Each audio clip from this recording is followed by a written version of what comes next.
Welcome to Shredder Fanfic. Like, subscribe, and hype video. Join members to gain early access to new videos. After the main character dies, he wakes up inside the boys as All for One.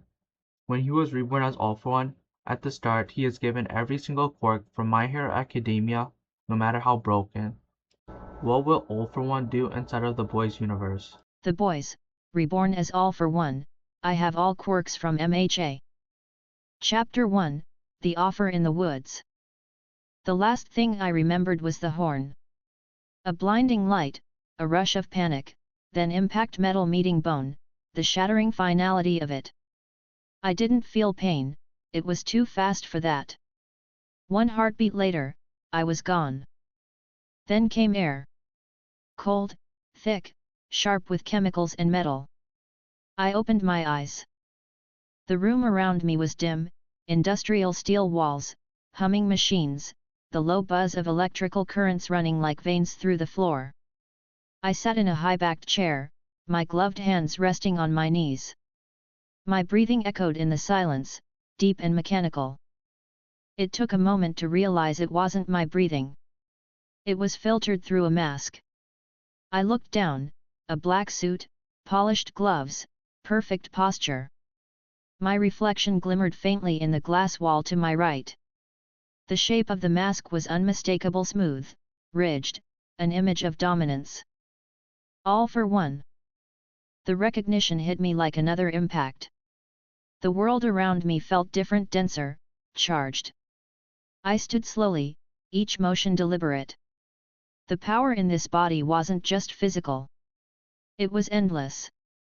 The moment I tried to focus, I felt it quirks, hundreds, thousands, maybe more. Some were familiar. Others had no name, no origin in any anime, just raw potential.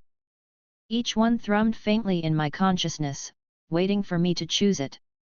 Even One for All was buried among them, dormant but present. I took a breath, testing the voice that came with this body. So this is the world that replaced death. The sound was calm, measured, resonant, the same chilling tone that could make heroes tremble. It didn't feel unnatural. It felt right. A television screen in the corner flickered on its own. The news anchor spoke rapidly, tension in her voice. Behind her, a bloody scene filled the image, twisted metal, fragments of a train car, and a man kneeling in shock, his face blank with horror. The caption read, "A train kills civilian at high speed." The camera zoomed in on the man's face. Huey Campbell. I knew that face. The guilt, the disbelief, the beginning of everything that would come. So this wasn't Japan. Not a world of quirks and heroes. This was America, a different kind of corruption. The boys. The timeline was clear. Vought ruled the world with its false gods. Butcher hadn't yet formed his team. Huey's grief was fresh. It was the perfect point of entry. I turned off the television and stepped outside. The air of the city was colder here, polluted and indifferent.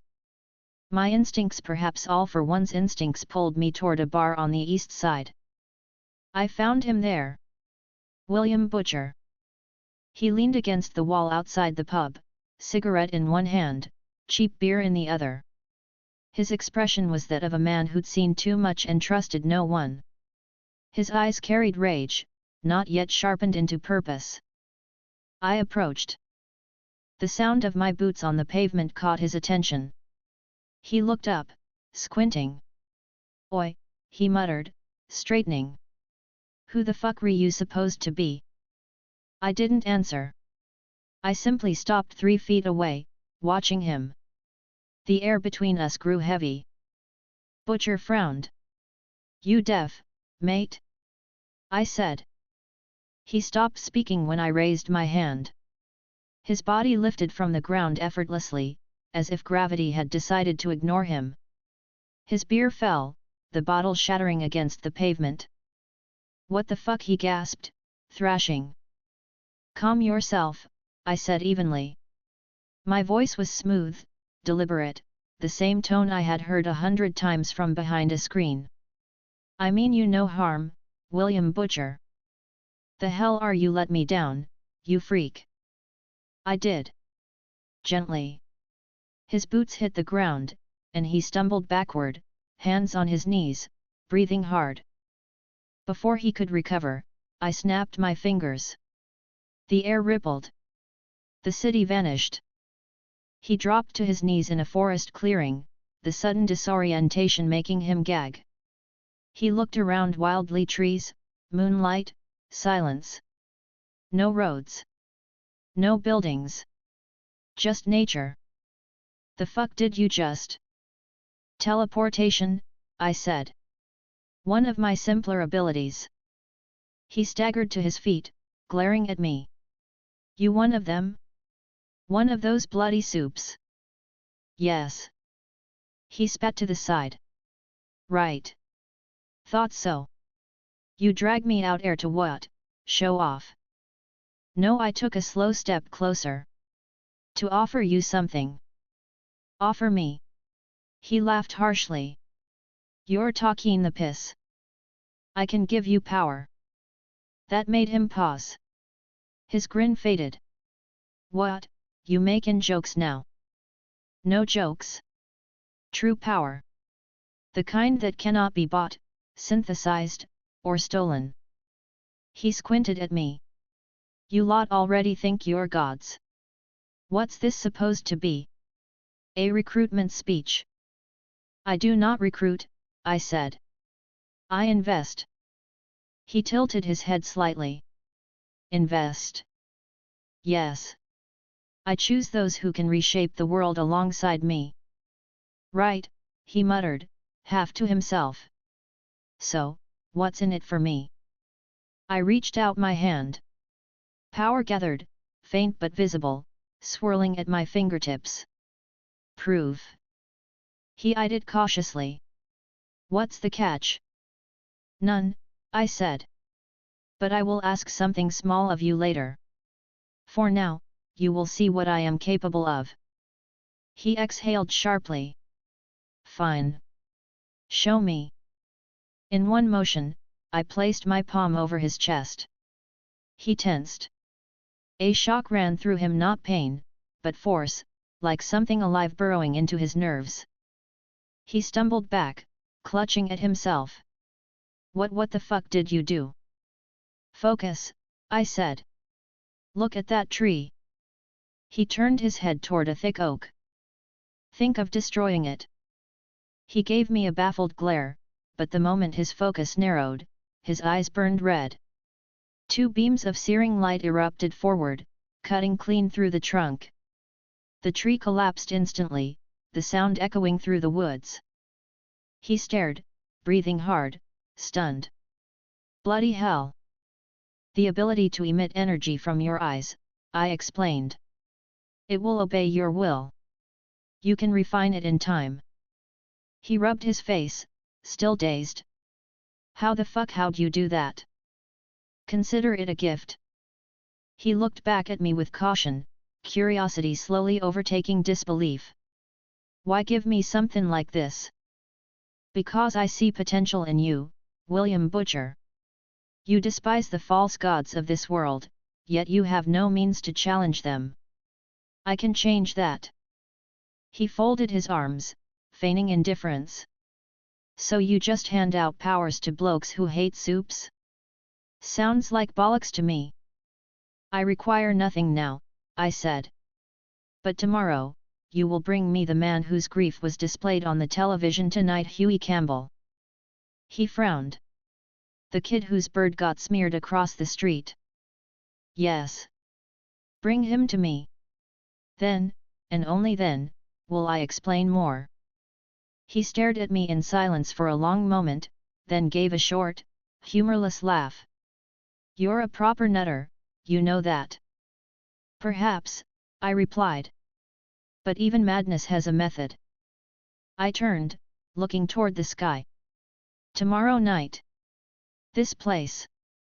He didn't move, still processing what had happened. His expression was unreadable. Confusion.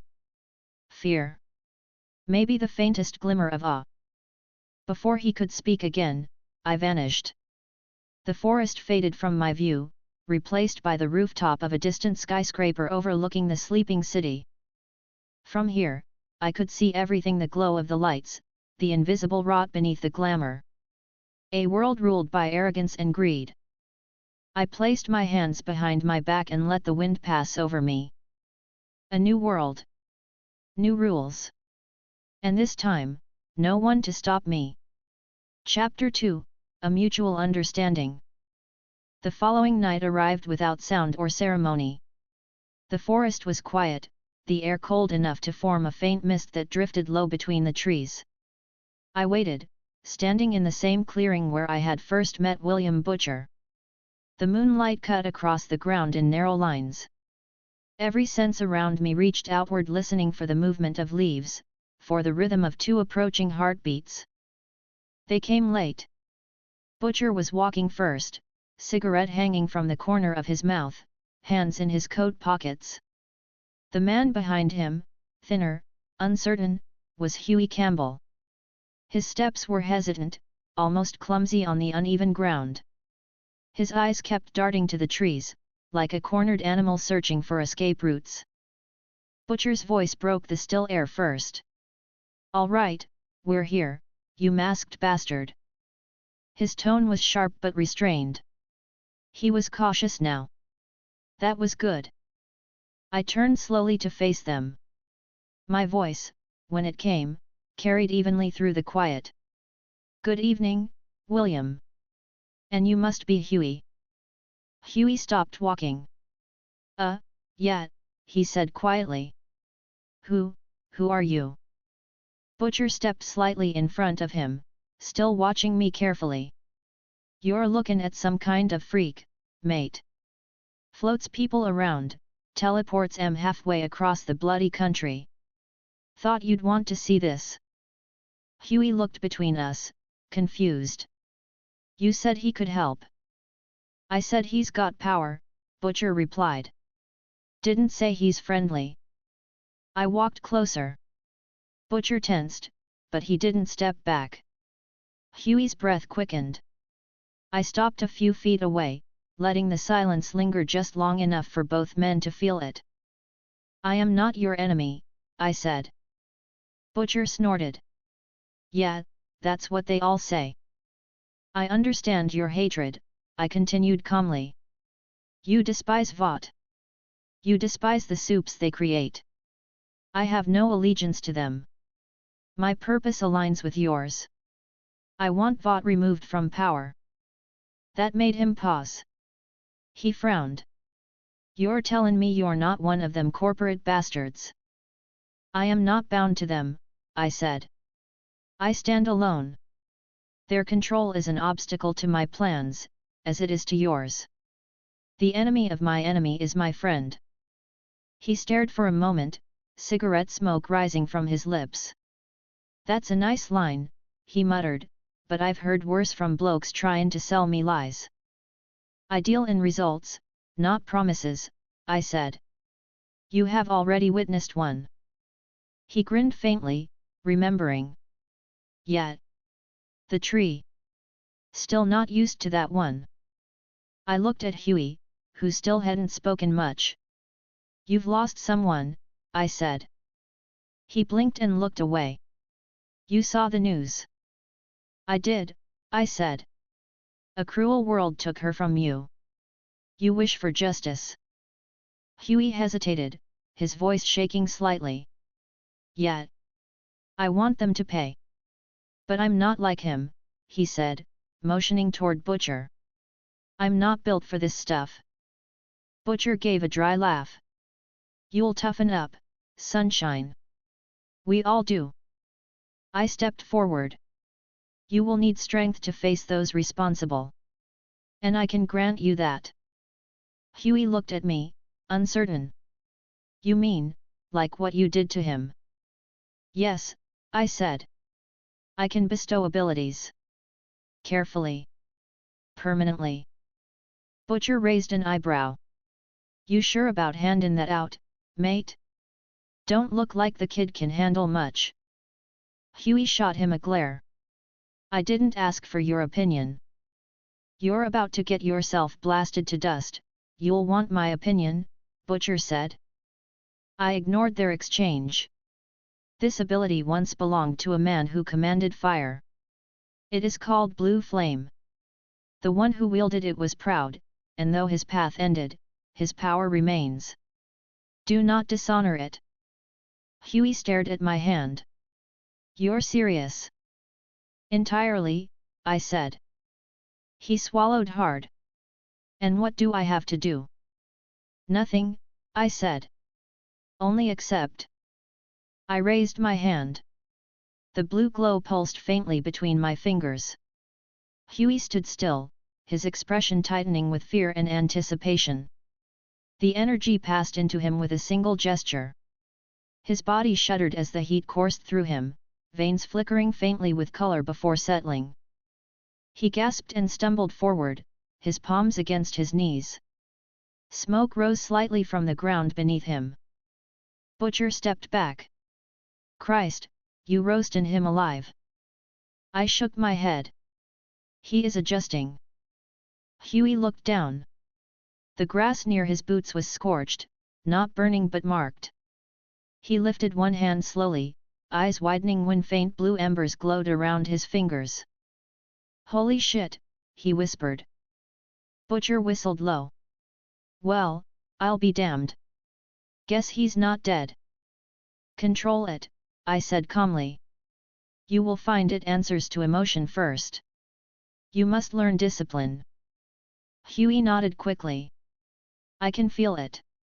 It's hot, but not burning me. Like it knows what I'm thinking. That is the nature of that power, I said. Remember what I told you.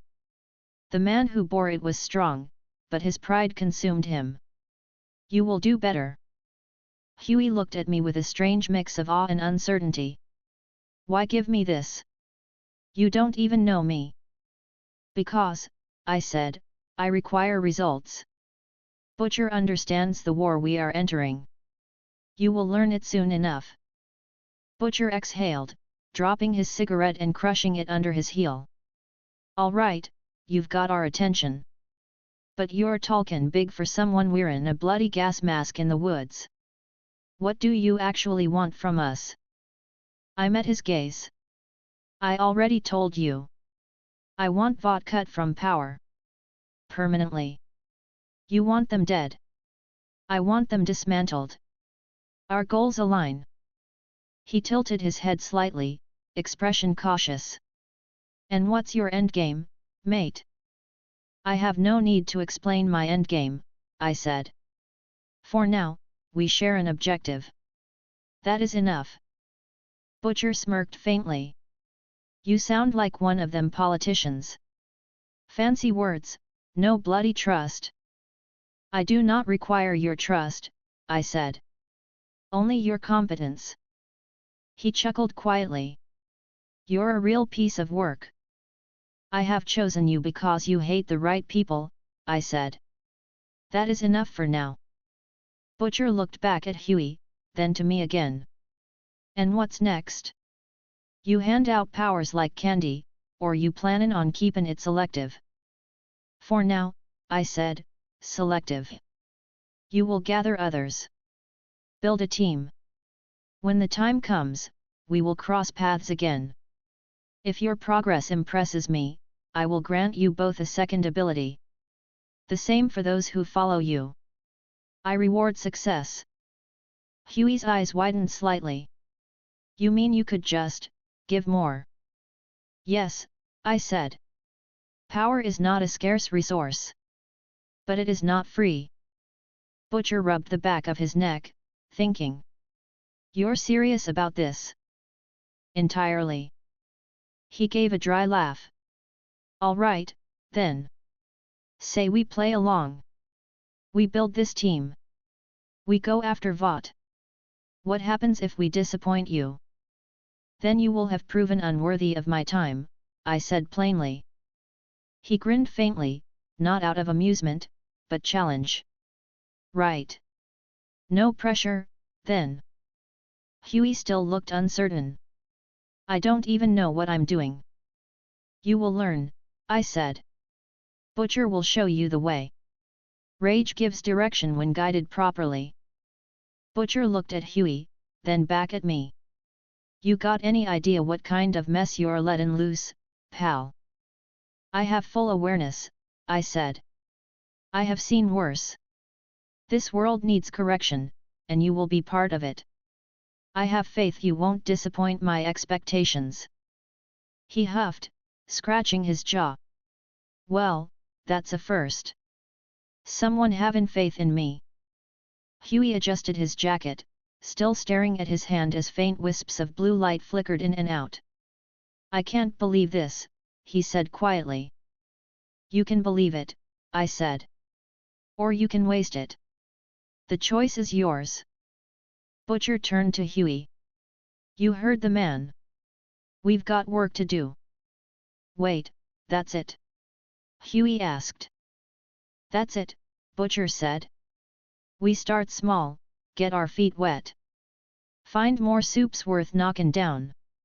Might even have a bit of fun while we're at it. He looked back at me. And you? You just gonna hang about waitin' for us? I will observe, I said. When the time is right, I will find you. Butcher smirked faintly. Creepy as hell, but fine. We'll be around. I nodded once. Do not waste this opportunity. Butcher gave a small nod in return. Wouldn't dream of it. He motioned for Huey to follow. The younger man hesitated a second longer, glancing back at me before turning away. They walked off together through the trees, the faint sound of Butcher's boots crunching leaves underfoot, Huey still practicing with faint sparks flickering from his fingers. I stood alone in the clearing once more. The forest was silent again. The faint scent of burnt grass lingered in the air, evidence of what had just begun. Chapter 3, the first demonstration. Night covered the city again. The lights of Vought Tower were still burning, a tall reminder of power that pretended to be divine. The people below went about their lives unaware that the world above them shifted inch by inch. After Butcher and Huey had left the forest, I moved quietly through the city's edge, keeping my steps soundless as I crossed an empty industrial zone. Every step carried purpose. The factory I sought was old, long forgotten, its walls cracked and blackened. The smell of rust filled the air. I pushed open the metal doors and stepped inside. The building was wide, shadows filling every corner. At its center stood a row of large cylindrical containers filled with faintly glowing fluid. Inside each one, shapes moved slowly. Bodies. Muscles tightened under pressure. Jars of flesh and power waiting for command. Nomu. They were all motionless, eyes closed, still in their stasis. The hum of the equipment around them vibrated faintly in the air. I walked to the control console and placed a hand on it. The machines stirred instantly at my touch. My quirks connected to the old systems. I had already copied everything they once contained. The quirks inside these subjects were archived within me, safe and replicable. 3 of the tanks hissed as the seals released. The fluid drained away, steam rising as the heavy lids opened. One by one, the Nomu stepped out. The first stood tall with long black hair hanging past its shoulders. It breathed out, frost and fire mixing in the same breath. The second crouched slightly, muscles tightening across its arms, small explosions sparking from its palms. The third was broader than both, the scars on its body deeper, its eyes faintly glowing with dull power. All 3 faced me, waiting. I spoke clearly. You will serve a single purpose tonight. You will attack the headquarters of Vought International. Do not aim to destroy. Only to disrupt. None of them spoke. They had no words left in their creation, only obedience. I stepped closer to the first. My hand rested briefly on its shoulder. You carry a copied power of fire and ice. Its original strength belonged to a boy who balanced both sides of himself. You will not reach his precision, but you will burn and freeze as needed. The Nomu's eyes flickered blue for a second. Frost gathered on one arm. The other lit faintly red. It exhaled steam and waited. I moved to the second. You hold a power of explosions. It is volatile. It demands control you do not have, but you will cause enough destruction to draw attention. You will make them react. The second Nomu's hands crackled, sparks snapping in rhythm. The smell of burned air spread across the room. Then I stood before the third. Its frame was heavy, shoulders broad, breathing steady. You carry a version of strength beyond limit. The ability once called One for All. This copy lacks its full potential, but it is enough to show the world that Vot's false gods can bleed. The third raised its head slightly, the faint light behind its eyes brightening. I could feel the limited echo of that familiar energy. It was weaker, rougher, but still held power worth notice. I stepped back. When you reach Vot, strike with precision. Focus your damage on visibility. The world must see fear in their symbols. You are not to survive this night. You will draw their gaze. That is your purpose. The Nomu did not move until I raised my hand. With a quiet pulse of energy, a black portal opened beside them. Through it, the interior of Vought Tower shimmered hallways bright, sterile, empty for now. The three creatures turned toward the opening. Go, I said. They stepped forward one by one, vanishing into the darkness. The portal closed behind them with a single motion of my fingers. The building fell silent again. I remained still, listening to the faint echo of their presence as they reached their destination. I already knew they would die. That was their design. They would test the waters. Their destruction would carry a message. Vought needed pressure, not annihilation. Fear worked slower but deeper. It exposed weaknesses. I walked across the room again, stopping beside another tank. The fluid inside shifted slightly when I brushed my fingers against the glass.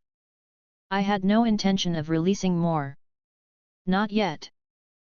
The plan had already begun. Butcher would gather his allies. Huey would learn to use his flames. The world's heroes would feel an unfamiliar tremor under their feet. Vought would call emergency meetings. They would guess at terrorists, rogue soups, enemies of profit. I left the building quietly, closing the doors behind me. When I returned to the city's edge, I could already hear distant alarms faintly echoing. My work was underway. I made my way through the alleys and stopped at the top of an abandoned parking structure. From there, the skyline stretched in front of me. The upper floors of Vought Tower glowed faintly red. Small explosions shimmered from distant windows. The Nomu were fulfilling their purpose. Down below, police cars swarmed, sirens flashing, men shouting into radios. The distant sound of something breaking echoed through the air. It was enough. I folded my hands behind my back, watching quietly. The quirks I had given them were weaker than the originals but sufficient for this demonstration. Fire and ice mixed in violent bursts on the side of the building. Explosions cracked through the windows. A figure slammed through one of the walls, crashing into the street below. Each impact created a stronger panic. This world thrived on control, and control broke fastest under public fear. Inside the tower, I could sense movement soups reacting. A train running faster than sight, the deep fumbling for orders he didn't understand, Starlight's energy building with instinctive defense. Queen Maeve moving first, calm but irritated, a veteran already tired of saving those she barely respected. They all gathered as the three Nomu attacked. The fight would not last long. They were strong, but not built for endurance. I needed only noise and spectacle. The first Nomu froze the side of the building in a wave of ice before melting it down again with fire. The second blasted open a section of the upper floors, sending glass and concrete falling to the street. The third punched through the ground floor, sending shockwaves through the entrance lobby. The people screamed. Cameras caught everything. Within minutes, emergency broadcasts began. I watched. The Nomo lasted longer than I expected. Maeve crushed the fire and ice one with 2 strikes, her expression unchanged. Starlight blasted the explosive one from behind, the body hitting the street in flames. The strongest one lasted the longest. It fought Homelander when he finally arrived, his smug calm briefly replaced by irritation as he realized the blows actually hurt. But that too ended. Homelander destroyed it with visible anger. The mission was complete. The demonstration had been seen. From where I stood, I could see Vought Tower still burning faintly. I could already imagine the meeting rooms inside filling with executives, scrambling to find explanations that would calm shareholders. Their leaders would talk of new enemies, of unknown soups. They would blame a failed experiment. Fear would grow quietly behind their confident smiles. I turned away and left the rooftop. The cold wind passed through my coat as I walked down the stairwell.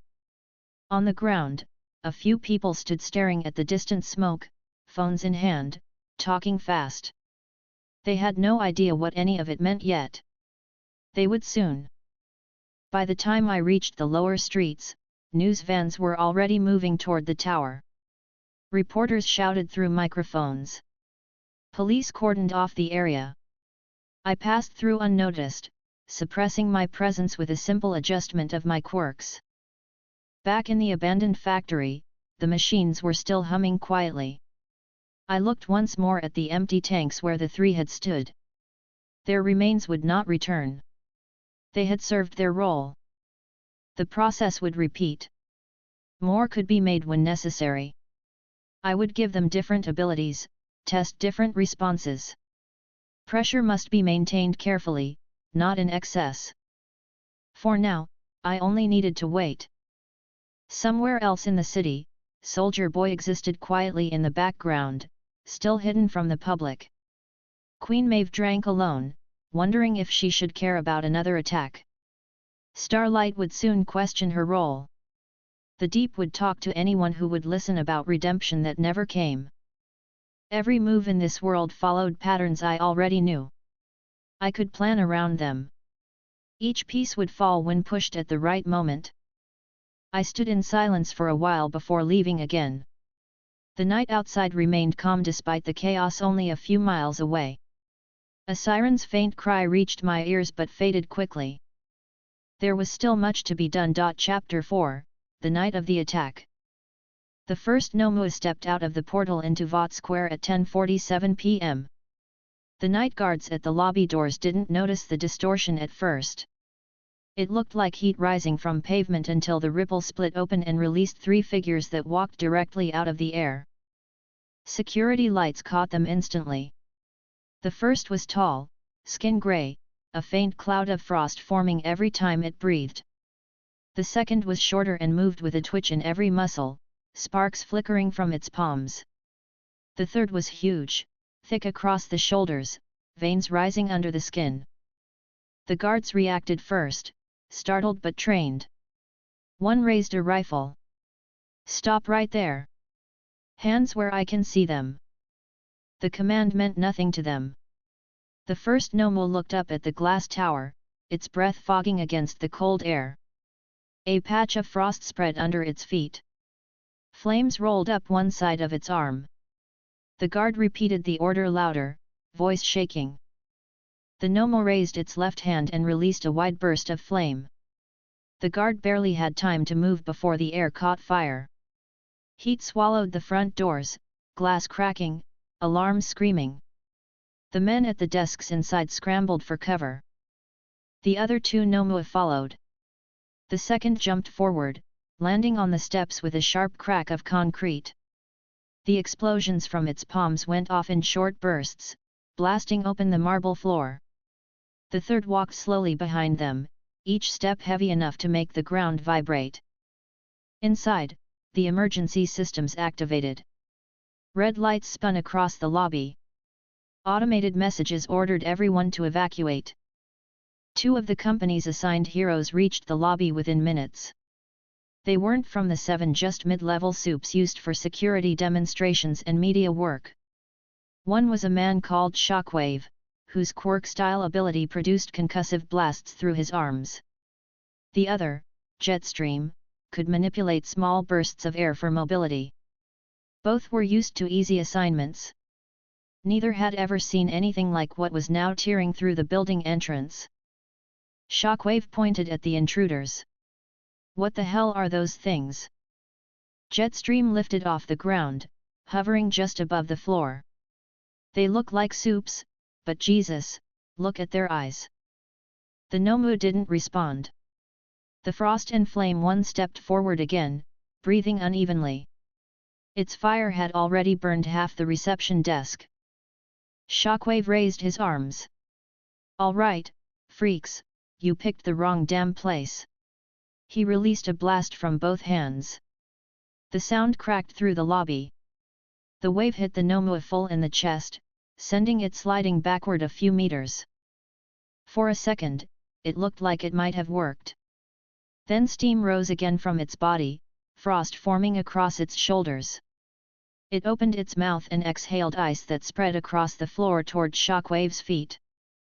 He jumped back, startled. "What the?" Before he could finish, the Nomu switched sides and sent a burst of fire. The 2 temperatures met and exploded into thick steam. Shockwave covered his face, coughing. Jetstream circled above them. "Get out of there," he shouted. The second Nomu moved before he finished. It lifted both hands, small sparks clicking. The noise built until light burst between its palms. Jetstream barely dodged as the first explosion hit the ceiling. Concrete fell. Shockwave shouted over the noise. "We need backup. Now." His radio crackled. "Units are on the way. Hold your ground." He cursed and fired another blast. The air pressure pushed the explosive Nomu backward, but it recovered instantly, using its own explosions to counter. The 2 shockwaves collided in the middle of the lobby, tearing through the walls. The third Nomu hadn't moved much. It stood near the broken doors, head turning slowly. Then, without warning, it punched the floor. The tiles shattered. Shockwave felt the vibration through his boots. Jetstream dove down again, focusing a gust of air to push the debris away from the civilians still inside. "Get them out," he yelled to the guards behind the desk. One of the men grabbed a fallen co-worker and dragged him toward the emergency exit. The Nomu ignored them. Outside, cars screeched to a halt as the first explosion burst through the front windows. Flames climbed the glass facade. People on the street screamed and ran for cover. Cell phones came out immediately, hands shaking as they filmed. Inside, Shockwave was still trying to hold the line. He fired another double blast. The sound rang across the entire block. The Frost and Fire Nomu stumbled back, parts of its body freezing and cracking before reforming again. "Come on, you ugly bastard!" Shockwave shouted. Jetstream rose higher. "Keep it distracted." He circled, then dove, releasing a compressed burst of air at the explosive Nomu. The hit pushed it into a column. The concrete broke on impact. But as soon as he tried to fly back up, a hand grabbed his ankle. The Nomu pulled him down with a single yank and slammed him against the ground hard enough to leave a dent in the tile. Jetstream groaned and tried to roll away. The Nomu's palm sparked again. Shockwave saw it and shouted, "Move!" He fired another blast at its side. The explosion still went off but missed Jetstream, catching part of the wall instead. Chunks of stone and glass fell around them. Jetstream pushed himself up, gasping. "These things don't stop. They're not human!" Shockwave yelled back. The big one started walking forward again. Its steps were slow but heavy. Shockwave turned toward it, sweat dripping down his face. You want some too? He gathered energy for another double blast, but the Nomo reached him before he could release it. Its fist caught his shoulder and sent him flying into a column. The sound of bone cracking followed. Jetstream called his name, but Shockwave didn't answer. The Nomo moved its head slightly, watching Jetstream's reaction. He raised himself off the ground, air swirling beneath his feet. He moved higher, circling above the 3. Tower control, this is Jetstream, we need real backup now. These things aren't normal soups. The voice in his earpiece came through heavy static. Hold position. The 7 are being contacted. Jetstream looked down again. The first Nomu turned its head toward him, half of its face covered in frost, the other half burning. Its eyes were empty. It raised both hands, releasing another combined blast of ice and flame. Jetstream barely avoided it, the heat washing against his face as he flew to the far side of the room. Below him, the explosive Nomu jumped using its own power, closing the distance faster than expected. It reached him mid-air, grabbed his arm, and swung him downward into the ground. He hit with a loud thud, gasping as the air was forced from his lungs. Outside, sirens grew louder. Police cars formed a perimeter around the tower. The street was covered in debris. Civilians filmed from behind barricades. The news helicopters were already circling overhead. Inside, the fight spread upward. The fire and ice Nomu turned its attention toward the elevator shafts and began blasting them open, moving higher through the building. The large one followed, tearing through metal doors as if they were paper. Jetstream pushed himself up again. He coughed blood and looked at the damage. We're losing control down here, he muttered into his radio. A voice came through, calmer this time. Hold on. Reinforcements are arriving. Homelander is on his way. Maeve too. Starlight's mobilizing. Jetstream nodded weakly. Tell them to hurry. The explosive Nomu turned back toward him. Its hands started sparking again. He tried to fly, but his left leg gave out. The explosion hit close enough to send him across the lobby. The flames licked up the wall, spreading to the second floor. Shockwave groaned where he lay. He forced himself up on one arm, his other shoulder hanging uselessly. He looked toward the big one. You're not getting through me, he said through gritted teeth. He raised one hand and fired another blast straight at its head. The Nomu tilted slightly. The energy hit, but it only staggered back a few steps before stepping forward again. Shockwave fired again, the recoil forcing him back. The Nomu kept advancing. Jetstream tried to help, gathering air pressure, but another burst from the explosive Nomu caught him in the side. He fell again, rolling across the floor. The fire alarm systems triggered fully now. Sprinklers turned on, sending water pouring from the ceiling. The mix of steam, smoke, and broken wiring filled the air with the smell of burned metal. The frost and fire Nomu looked up at the falling water and responded with another blast of heat, evaporating it instantly. The sudden fog made visibility impossible. Shockwave heard movement behind him. He turned but couldn't see clearly. The next moment, a large hand grabbed him by the chest and lifted him into the air. The big Nomu's grip tightened. Shockwave screamed, the sound echoing through the wet smoke. Jetstream crawled forward, coughing. He raised his hand weakly, trying to send another gust of air to push them apart. The air moved, but the strength behind it was gone. The Nomu threw Shockwave aside like a broken doll. He hit the ground hard and didn't move. Jetstream forced himself up again, pain spreading through his ribs. The only thing he could do now was stall. He took off, hovering near the ceiling. You want me? He shouted. Come on then.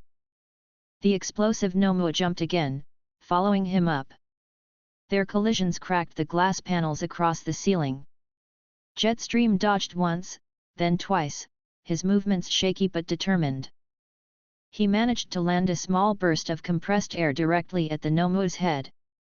It stumbled, more from surprise than damage. He looked down quickly and saw that the Fire and Ice one was already climbing the elevator shaft, heading for higher floors.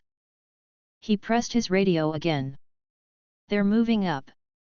Someone tell the 7 to intercept at floor 20. "Copy that," came the reply. "Homelander's ETA is 2 minutes. He landed briefly to catch his breath, boots touching wet tile. The explosive Nomu landed a few feet away, smoke rising from its hands. It looked straight at him, ready to attack again. Jetstream set his stance, legs shaking. "All right," he said quietly, "come on." The Nomu lunged. Outside, the tower's upper windows shattered as heat burst outward. Fire alarms across the district activated. Police began pulling civilians farther back. A sound cut through the chaos, loud enough to silence the sirens for a second, the distant sonic crack of Homelander breaking the sound barrier. The rescue team was closing in. The Nomu continued their assault. The lobby was barely recognizable. Shockwave still lay unconscious. Jetstream struggled to stay upright, blood covering one side of his face. The Frost and Fire Nomu had reached the second floor, ice spreading across offices while flames followed behind. The large one moved slower, clearing debris for the others. Every sensor in the building recorded it. The live feeds spread to news networks. The world was watching. Chapter 5, The 7 Respond.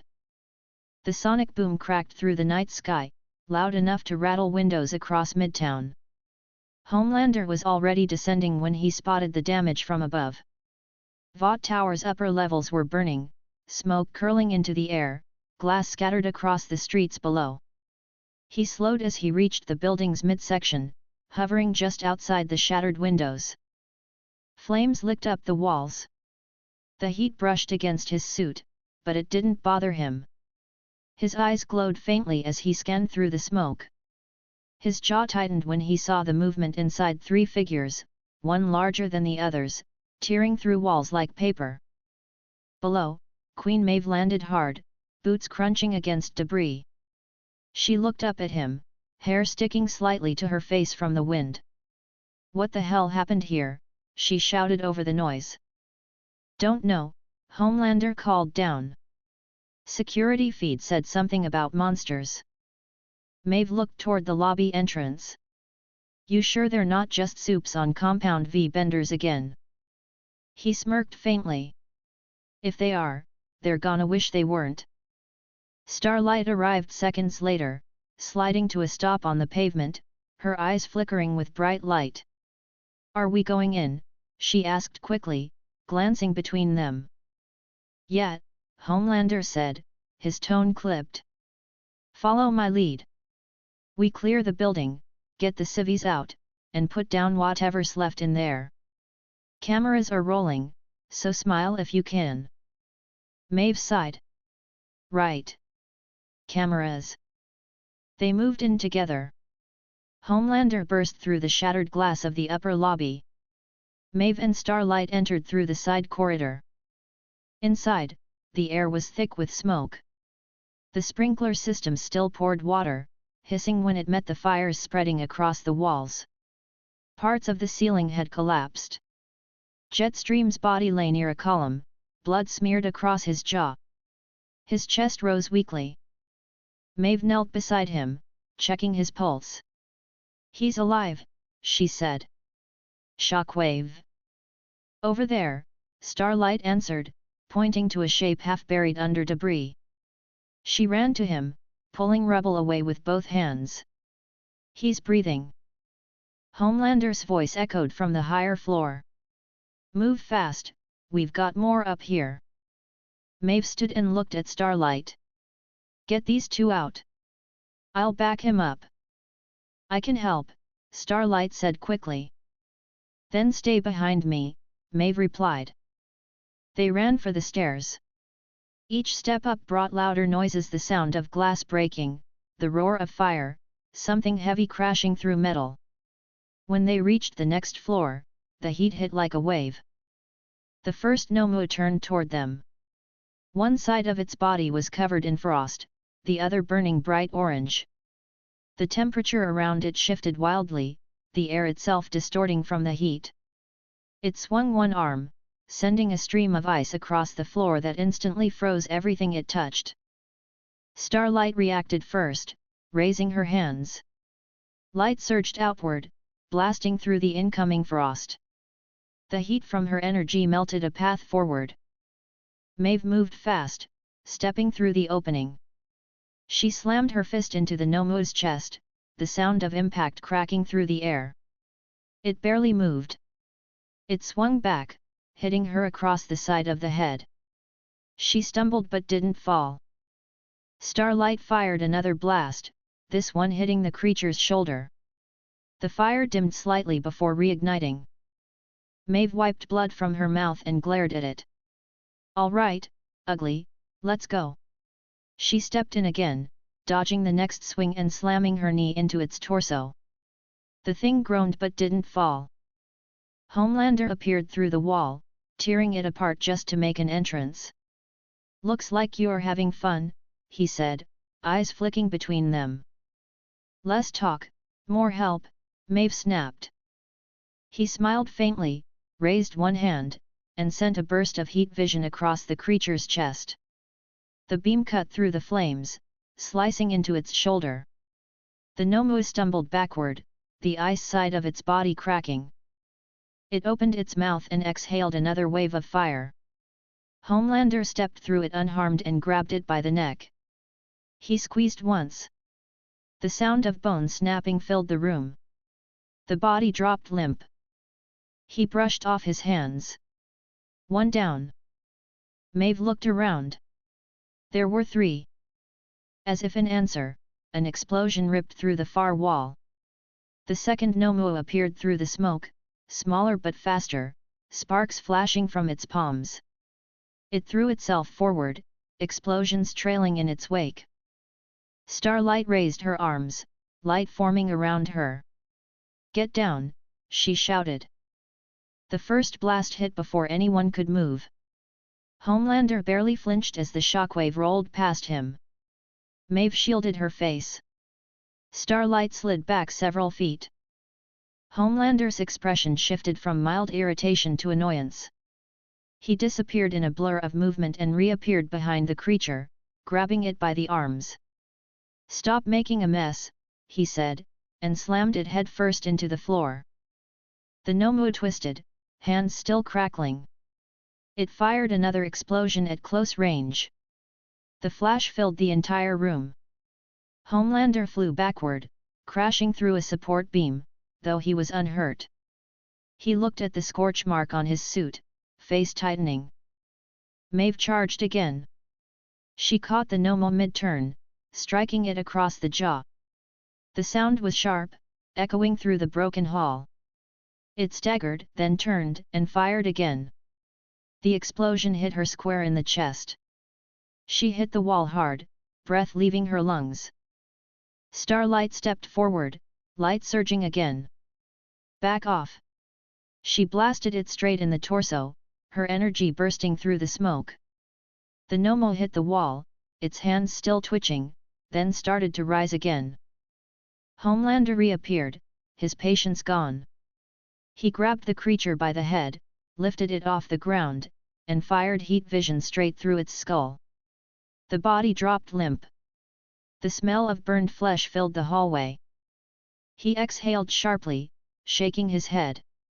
"Second one down." Maeve pushed herself up, brushing dust from her suit. "Still missing one." The building shook. A deeper sound followed a heavy impact from somewhere below. The 3 of them looked toward the floor, the vibrations strong enough to send cracks through the walls. "Bottom level," Starlight said quickly. Homelander nodded once. "You 2 handle evacuations. I'll finish this." He shot downward, the air around him breaking with the force of his movement. Maeve looked at Starlight. Go check the next floor down. Make sure no one's trapped. Starlight hesitated. He doesn't need help. Maeve gave a tired half-smile. He doesn't like help. They separated. Maeve moved toward the stairwell. Starlight turned to the office section, pulling open doors to make sure the civilians had cleared out. Down below, Homelander landed hard enough to break the floor tiles. The large Nomo was there, standing in the center of the destroyed lobby. Smoke and steam swirled around its frame. Shockwave's body was still nearby, unmoving. Homelander's boots crunched glass as he stepped forward. "You're a big one," he said, voice calm. The Nomu didn't respond. Its breathing was heavy, each exhale loud enough to echo off the walls. It crouched slightly, then charged. Homelander met it head-on. Their collision shattered the remaining glass panels. The ground cracked under the force. He grabbed the creature by the shoulder, driving it back into a wall. It pushed against him, its strength surprising even him. The muscles across its chest bulged, the sound of concrete grinding beneath its feet. Homelander narrowed his eyes. "You're stronger than you look." He lifted off the ground, carrying the Nomu upward through the ceiling, straight into the next floor. Debris fell in heavy chunks.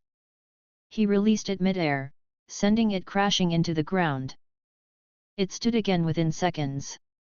Homelander frowned slightly, annoyed. He fired his heat vision, twin beams cutting through the air. The Nomo raised its arms to block, the skin charring but not breaking completely. It lunged again, swinging wildly. Homelander caught one punch, then another. The impact still forced him back a step. He twisted its arm sharply, snapping it with a loud crack, then drove his fist into its gut. The Nomu bent slightly but countered with its other hand, catching him across the face. The hit actually turned his head. His expression changed immediately, calm confidence shifting to controlled anger. He floated a few inches off the ground. "Okay," he said quietly. "That one hurt." He hit it 3 times in rapid succession: stomach, chest, jaw. Each hit shook the floor. The Nomu stumbled but didn't fall. It grabbed him again, trying to slam him into the wall. He resisted, holding its wrists in place. Their struggle sent cracks through the surrounding structure. Alarms blared again as parts of the upper levels started to collapse. Maeve reappeared at the edge of the lobby, hair damp, dirt streaking her face. "You still playing with it?" she called. Homelander didn't look at her. "It's persistent." She walked closer, scanning the damage. "You sure it's not one of ours gone wrong?" "Doesn't smell like Vatek," he said flatly. She picked up a bent piece of metal from the ground, looking at the melted edge. "Whatever it is, it's tough." Homelander grinned faintly. "Not tough enough." He drove both hands forward, grabbing the Nomu's chest and lifting it into the air. He rose with it, pushing through another layer of the building until they were outside again, high above the street. The Nomu swung one last time, hitting him in the side. Homelander didn't react. He stared straight ahead, then fired another long burst of heat vision directly through its torso. The energy tore a hole clean through. The body fell limp in his hands. He dropped it, letting it hit the street below. The sound was like concrete breaking under a wrecking ball. He hovered for a moment, scanning the city for any other movement. The smoke from the building rose higher, lights flashing across the skyline. He could already hear the helicopters closing in, cameras pointed upward. Maeve leaned against the broken window frame, watching him. "You done showing off?" she asked tiredly. He looked down at her. "Just doing my job." She didn't reply.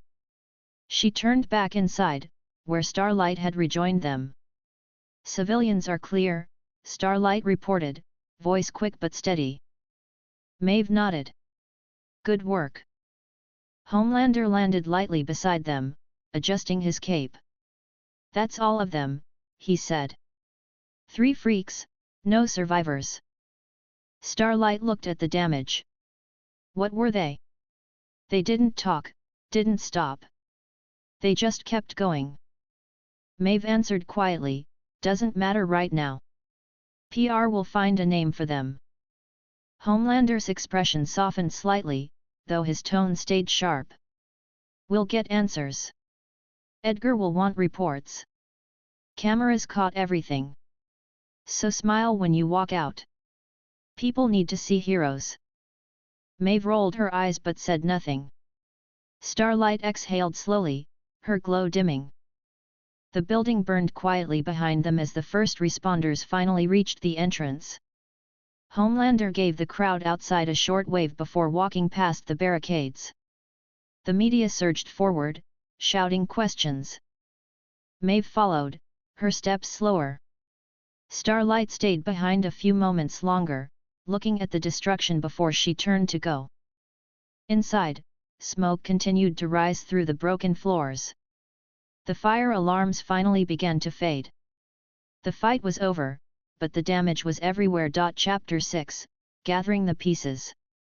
Morning sunlight hit the thin curtains inside Butcher's rented flat. The television across the room played at low volume, the anchor's voice steady as she repeated the same news since dawn. 3 unidentified superhumans attacked Vought Tower late last night. Sources confirm multiple casualties and significant damage. Homelander and Queen Maeve led the response. The footage replayed again, flashes of fire, shattered windows, and a half-second of Homelander's smirk under the city lights. Butcher sat on the couch, elbows on his knees, cigarette half-burned between his fingers. He stared at the screen, not moving. A plate with cold toast sat untouched on the table. Huey paced behind him, rubbing his hands together. His face looked pale, his eyes still tired from not sleeping. That's gotta be him, he said quietly. It's him, right? The guy in the mask. Butcher didn't answer immediately. He took another drag, exhaled slowly, then pointed at the television. 3 freaks out of nowhere, no record, no bloody warning. Then they just show up, tear through the place, and croak? Yeah, sunshine, I'd bet me last quid it's him. Huey stopped pacing. You think he sent them? I don't think, Butcher said. I know. That bloke's playing his own game. And we're pieces in it. Huey frowned, crossing his arms. He said we'd cross paths again. That he'd be watching. You think this was some kind of test? Butcher finally looked up at him. Test, message, whatever you wanna call it. It's his way of saying he's still around. We're supposed to see it and know what comes next. Huey walked closer, glancing at the screen again. The news says the Supes handled it fast. No survivors. Butcher snorted. Yeah, right. That's what they'll tell the public. You think Vought's gonna admit they just got their arses handed to them? They'll clean it up, spin it, maybe blame some rogue lab or foreign nutcase. Same as always. He stubbed out his cigarette in the ashtray, leaned back, and ran a hand over his face. The world doesn't need to know how scared they really are. Huey sat on the other end of the couch. He watched the broadcast repeat again, now showing a press conference outside the tower. Reporters shouted questions. Ashley Barrett stood behind a podium, her voice strained but upbeat. Vought condemns last night's attack. Our heroes acted swiftly and prevented further tragedy. Huey sighed. They always make themselves the victims. Butcher grinned faintly. That's their trick, ain't it? Play the hero, hide the bodies. He stood and grabbed his coat from the back of the chair. All right, come on. Huey blinked. Where are we going? Butcher slipped his arms into the sleeves and adjusted the collar. You'll see. We need to make a few calls. Can't take on the bloody gods without mates who know where to find the lightning. Huey frowned. I don't understand half the stuff you say. Butcher smirked. You will, lad. You will. They left the flat, stepping into the morning air. The city was already buzzing, people gathering near the cordoned streets for a glimpse of the damage. Helicopters circled above Vought Tower, still surrounded by emergency workers. Butcher walked fast. Huey followed, trying to keep up. His steps felt heavier than usual, his thoughts circling around the events of the night before. The flames, the man's voice, the feeling when that blue heat first ran through his veins. It was still there, faint but constant, like a pulse under his skin. After a few blocks, Butcher stopped at a small diner wedged between two office buildings. The windows were greasy, the smell of bacon and coffee spilling out. Inside, the noise of clattering plates drowned out the news chatter. They took a booth near the back. Butcher flagged the waitress for 2 coffees, then leaned across the table. You remember the blokes I told you about? Huey nodded slowly. The ones you used to work with? Yeah, Butcher said. Frenchie and good lads, bit mad, but reliable. Frenchie's got a knack for making things go boom. Keeps us from killing each other. We'll need both. Huey frowned.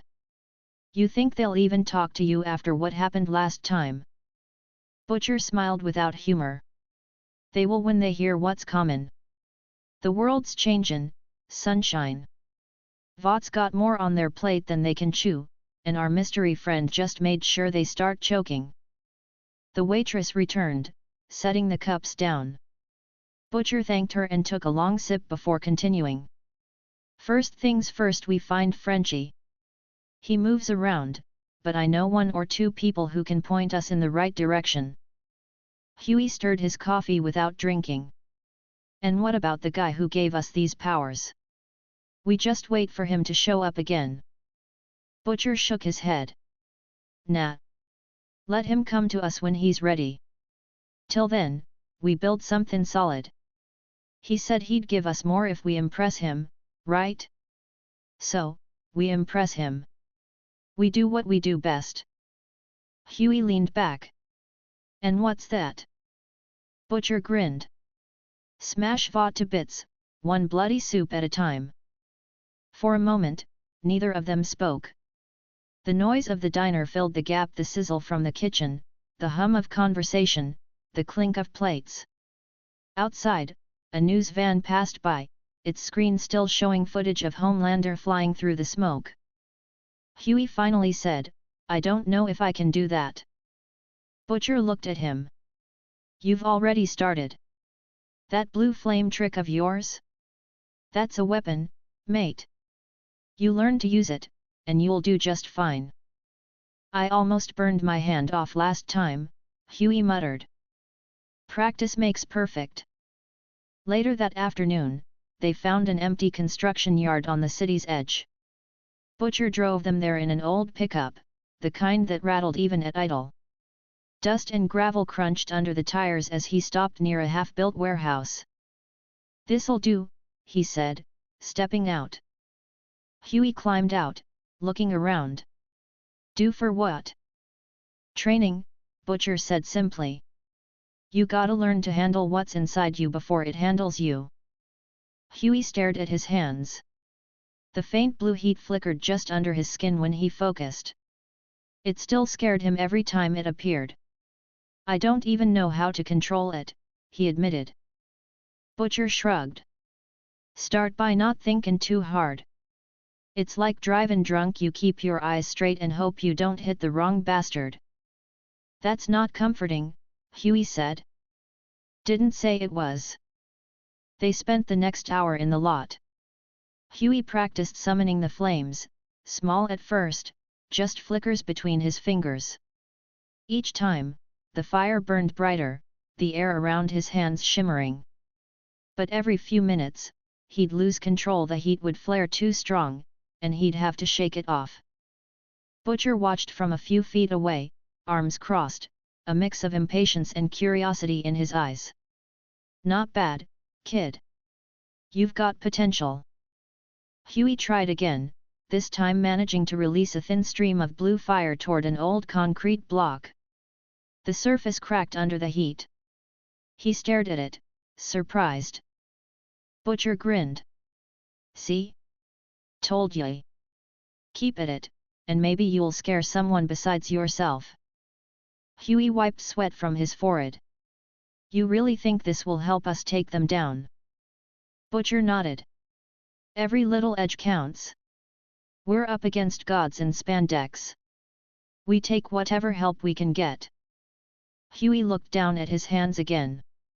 Feels weird, having something like this. It doesn't feel right. Butcher tilted his head. You think them soups worry about what feels right? They kill without blinkin'. You've seen it. Huey's jaw tightened. The memory of Robin's death flashed in his mind, the sound, the shock, the blood. His voice came out quieter. Yet. I saw it. Butcher's tone softened just a little. Then use that. Every time you start doubting yourself, remember what they took from you. That's your reason. They stayed until evening. Huey's control improved slightly, enough to hold the flames steady for several seconds at a time. The heat burned through his shirt sleeves in patches, but he didn't stop. When they finally packed up, Butcher lit another cigarette and looked toward the city skyline. The lights of Vought Tower still glowed faintly even with the upper floors scorched. Tomorrow we start findin' the others, he said. Once we're all back together, we'll plan the next step. Huey climbed into the truck. You really think they'll join us? Butcher smirked. They've all got their reasons. Same as us. The drive back was quiet. Huey stared out the window, watching the lights pass by, while Butcher focused on the road, the cigarette tip glowing faintly in the dark. When they reached the flat, the television was still playing. New footage had surfaced, Homelander giving a short statement outside Vought Tower, his voice smooth and rehearsed. We handled the threat. The people are safe. Vaught's heroes stand ready as always. Huey turned the sound off. He's lying. Butcher nodded. Course he is. It's what he's best at. He sat back on the couch, pulling out his phone. All right, let's see if Frenchie's still breathin' these days. He dialed a number from memory. The call rang 3 times before a familiar voice answered, thick with accent and irritation. Who is this? Butcher smiled.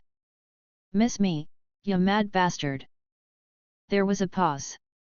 William. I told you never to call me again. Yeah, well, I'm making an exception, Butcher said. We've got work. Another pause. Then Frenchie sighed. Of course you do. Where? I'll send the address, Butcher said. Bring toys. He hung up, satisfied. Huey raised an eyebrow. That was fast. Man's addicted to chaos, Butcher said with a shrug. Couldn't resist if he tried. He leaned forward, elbows on his knees. Get some sleep, lad. Tomorrow we start proper. Huey nodded, heading toward the spare room. Butcher stayed where he was, eyes on the muted television. The image of Vought Tower filled the screen again, fire, smoke, heroes smiling. He took a long drag and exhaled slowly. The war had started, even if no one else knew it yet. Chapter 7, An Offer in the Dark. When I closed my eyes, I could still see the blue glow of the burning tower in my memory. The sound of the alarms, the crowd screaming, the panicked voices of the reporters, all of it served its purpose. Vought was shaken. Their public image would hold, but their confidence had taken its first real hit. The 7 would feel it soon. I wanted them uneasy. Pressure always revealed character. I opened my eyes again, sitting in complete silence. The room around me was dark except for a single lamp in the corner. I had chosen my next step carefully. Timing was always a matter of control, and she was alone now, shaken, uncertain, but still pretending she wasn't. With a breath, I shifted the air around me. The teleportation was soundless, the space bending in a faint pulse before reforming. I appeared in her apartment. The room was modest for a member of the Seven, clean, quiet, a small couch against one wall, framed posters of Starlight's old hometown performances still hanging near the window. She had kept them even after joining Vought's pantheon. It said something about her that she hadn't redecorated everything to match the image they wanted her to project. I sat down on the couch, folding one leg over the other. I leaned back, resting an arm casually along the top edge, and waited. It didn't take long. The door clicked. Starlight stepped in, still wearing her uniform, her hair slightly messy, eyes heavy with exhaustion. She muttered something under her breath about interviews, then froze mid-step when she saw me. Her body stiffened instantly. "What the who the hell are you?" I didn't move. "You may call me whatever you wish. Names are unnecessary right now." She blinked, staring, her expression shifting from confusion to alarm. You can't be in here. This is my room." She stepped backward toward the door, ready to call for help. "Security's 2 floors down. I'll scream, and they'll be here in seconds." I turned my head slightly, looking at her. "Do you truly think they'll reach you before I decide otherwise?" Her hand froze on the doorknob. The tone of my voice made her hesitate. I could see her thoughts forming: a superfan, maybe, or some unstable intruder who got past the guards. She was afraid but trying not to show it. "You need to leave," she said firmly, forcing confidence. I ignored her demand. "When are you planning to tell the public about the Deep?" Her expression changed instantly. The name alone stopped her. She froze, eyes narrowing.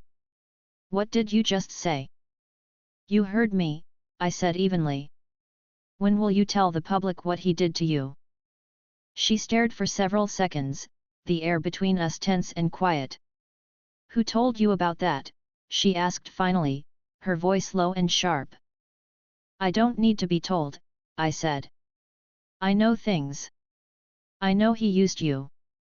I know you said nothing because Vought controls everything you are.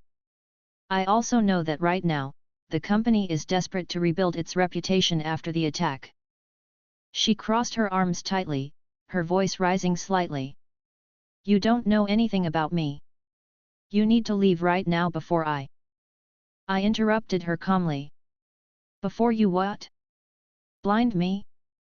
Blast me through the wall? Would you like to try?" Her hands lit faintly, golden energy gathering in her palms. Her breathing was uneven, but she didn't fire. She was trying to think, trying to decide if I was a threat or just insane. "I'm not here to harm you," I said. "If I were, you wouldn't be speaking. I'm here because timing matters. You have one opportunity to choose the right moment to speak the truth. That time is now." She frowned, her light dimming slightly. "What are you talking about?" "Vought is vulnerable," I said. "Their tower still smolders. The city questions their control. The people are afraid. If you expose the Deep now, they'll have no choice but to distance themselves from him. They'll drop him from the team to protect their image. You'll be free of him, and no one will be able to silence you." Her mouth opened slightly, then closed again. "You're telling me to go public with that? Right now?" "Yes," I said. "If you wait until everything returns to normal, they will dismiss it. They'll call it confusion, bitterness, exaggeration. They'll defend him and remind the public how much he's done for them. You'll lose everything again." She shook her head slowly. "You don't know how this works. They'd destroy me. You can't just accuse someone like that. They have lawyers, they have PR. They have fear, I said, cutting her off. And right now, that fear belongs to you if you choose to use it. She looked down, silent for several moments. I watched her hands tremble slightly. I don't even know who you are, she said finally, her tone quieter now. You break into my room, you talk like you know everything about me, and you tell me how to live my life? Why should I listen to you? I leaned forward slightly. Because you already know I'm right. Her head snapped up, anger flashing in her eyes. Don't tell me what I know. You're angry because the truth hurts, I said. But anger is useful. You've been silenced once. Don't let them do it again. Her jaw clenched. You sound like you're enjoying this. I smiled faintly under the mask. I enjoy results, Miss January. Not suffering. You can turn what happened into power, or you can hide while they rewrite your story. Choose whichever helps you sleep. She turned away, pacing toward the window, her arms crossed tightly again. The glow from the city lights reflected off the glass. You don't understand how they work. They'll bury it before it even gets out. They can't bury what the public already sees, I said. The people still trust you. You're their hope. They believe you're different. If you tell them now, they'll believe you, not him. She looked over her shoulder, uncertain. You make it sound simple. It isn't, I said. But simple or not, it's necessary. Vought will crumble slowly, piece by piece. The Deep's removal will be the first fracture. Make it happen. Her breathing slowed. The anger had faded into something else now, thought, calculation, fear mixing with a quiet kind of resolve she didn't yet understand. What do you get out of this? She asked suddenly. I met her eyes. What I want has nothing to do with you. But I prefer when justice serves purpose. That doesn't answer the question. It doesn't need to, I said. I'm not asking for gratitude. Only that you act. She turned fully toward me. And if I don't? Then you remain what they made you, I said simply. Her expression shifted. That hit something deep in her. She didn't speak again for a long time. I could hear her heart rate rise slightly, the steady rhythm of her thoughts running faster. After several seconds, she said quietly, if I do this, they'll turn on me. Homelander, the others, the company, everyone. They'll do that anyway, I said. At least this way, you choose the reason. She looked down at the floor, voice low. Why are you doing this? I stood slowly, straightening my coat. Because Vought needs to bleed, I said. You're the knife they won't see coming. Her eyes widened slightly. You're insane. Perhaps, I said. But even madness can speak the truth. I stepped closer. She tensed but didn't move away. Tell them what he did, I said. Not for pity. For power. Every word you say will corner them further. Every headline will cut deeper. You want freedom? Then take it while it's still there to take. She looked at me in silence, the air between us heavy with tension. Her jaw worked as she tried to find the right words, but none came. I turned toward the door. You won't see me again tonight. But you'll think about what I said. You'll realize it's the only option that leaves you standing. As I reached for the handle, she finally spoke. If I tell them, and they come after me, what then? I stopped but didn't turn around. Then you'll see that fear makes even gods stumble. She swallowed hard. You talk like you've done this before. I opened the door. I have. Then, without another word, I vanished. The air rippled faintly, and I was gone. When I reappeared, I stood atop one of the towers across the street. Through the large window of her room, I could still see her standing by the couch, one hand on her forehead, the other gripping the edge of the table. She looked lost, conflicted, angry. Good. Conflict led to motion. Motion led to change. She sat down, still staring at the spot where I had been sitting moments earlier. Her expression hardened slowly, the first traces of resolve forming under the confusion. I knew she would act. It was only a matter of time. The night wind blew across the rooftop. The city below continued on, unaware that one conversation had just rewritten its next move. I turned my gaze toward Vought Tower in the distance. The top floors were still scorched, but the lights were back on. Homelander's symbol still shone at the center, bright and polished. It wouldn't last. I closed my eyes for a moment, the faint noise of the city fading beneath the sound of my own measured breathing. The game continued, piece by piece. Chapter 8, The Broadcast.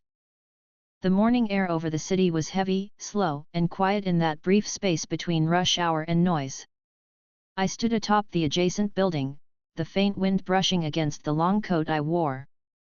From this height, I could see the Vought Tower standing proud and repaired, though the upper floors were still being patched by construction drones.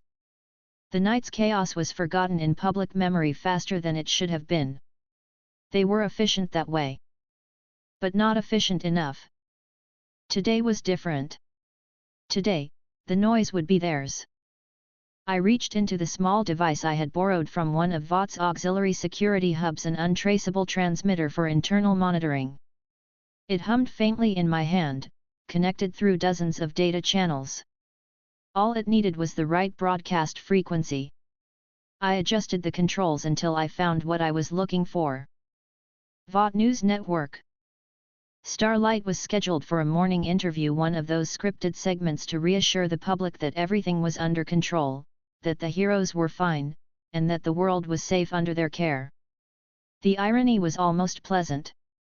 Inside the tower, I could sense her faint presence. She had slept little, her energy restless. Her heart had been unsteady hours earlier, her breathing uneven. She was fighting the decision. But I knew she wouldn't run from it. When she stepped into the studio, she looked calm on the surface. The golden suit shimmered under the bright lights. The makeup team finished their last adjustments, and the host smiled, practiced, and warm, the way all of Vought's trained faces did. "All right, we're live in 30, the producer called. The crew moved quickly, adjusting cameras and mics. I watched the entire thing from my position on the neighboring rooftop, the feed mirrored through the small transmitter. Every angle of the studio was mine to see. Starlight sat across from the host, legs crossed neatly, hands folded in her lap. Her expression was polite, her posture perfect, everything Vought trained her to be. The host, a tall woman with practiced confidence, smiled for the camera. "Good morning, America. I'm Veronica Mills, and today we're honored to have with us Starlight, one of the shining heroes of the Seven.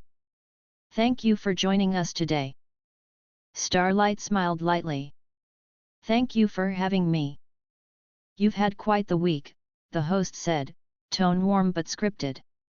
"The city's still talking about last night's attack. How are you holding up?" "I'm fine," Starlight said. "It's been a long night, but I'm okay." The host nodded sympathetically. "Vought has praised your quick response during the incident. Many are calling it one of the most coordinated hero efforts we've seen. What was that like for you, being in the middle of it?" "It was intense," Starlight said carefully. "But we did what we had to do. I'm just grateful we managed to keep everyone safe."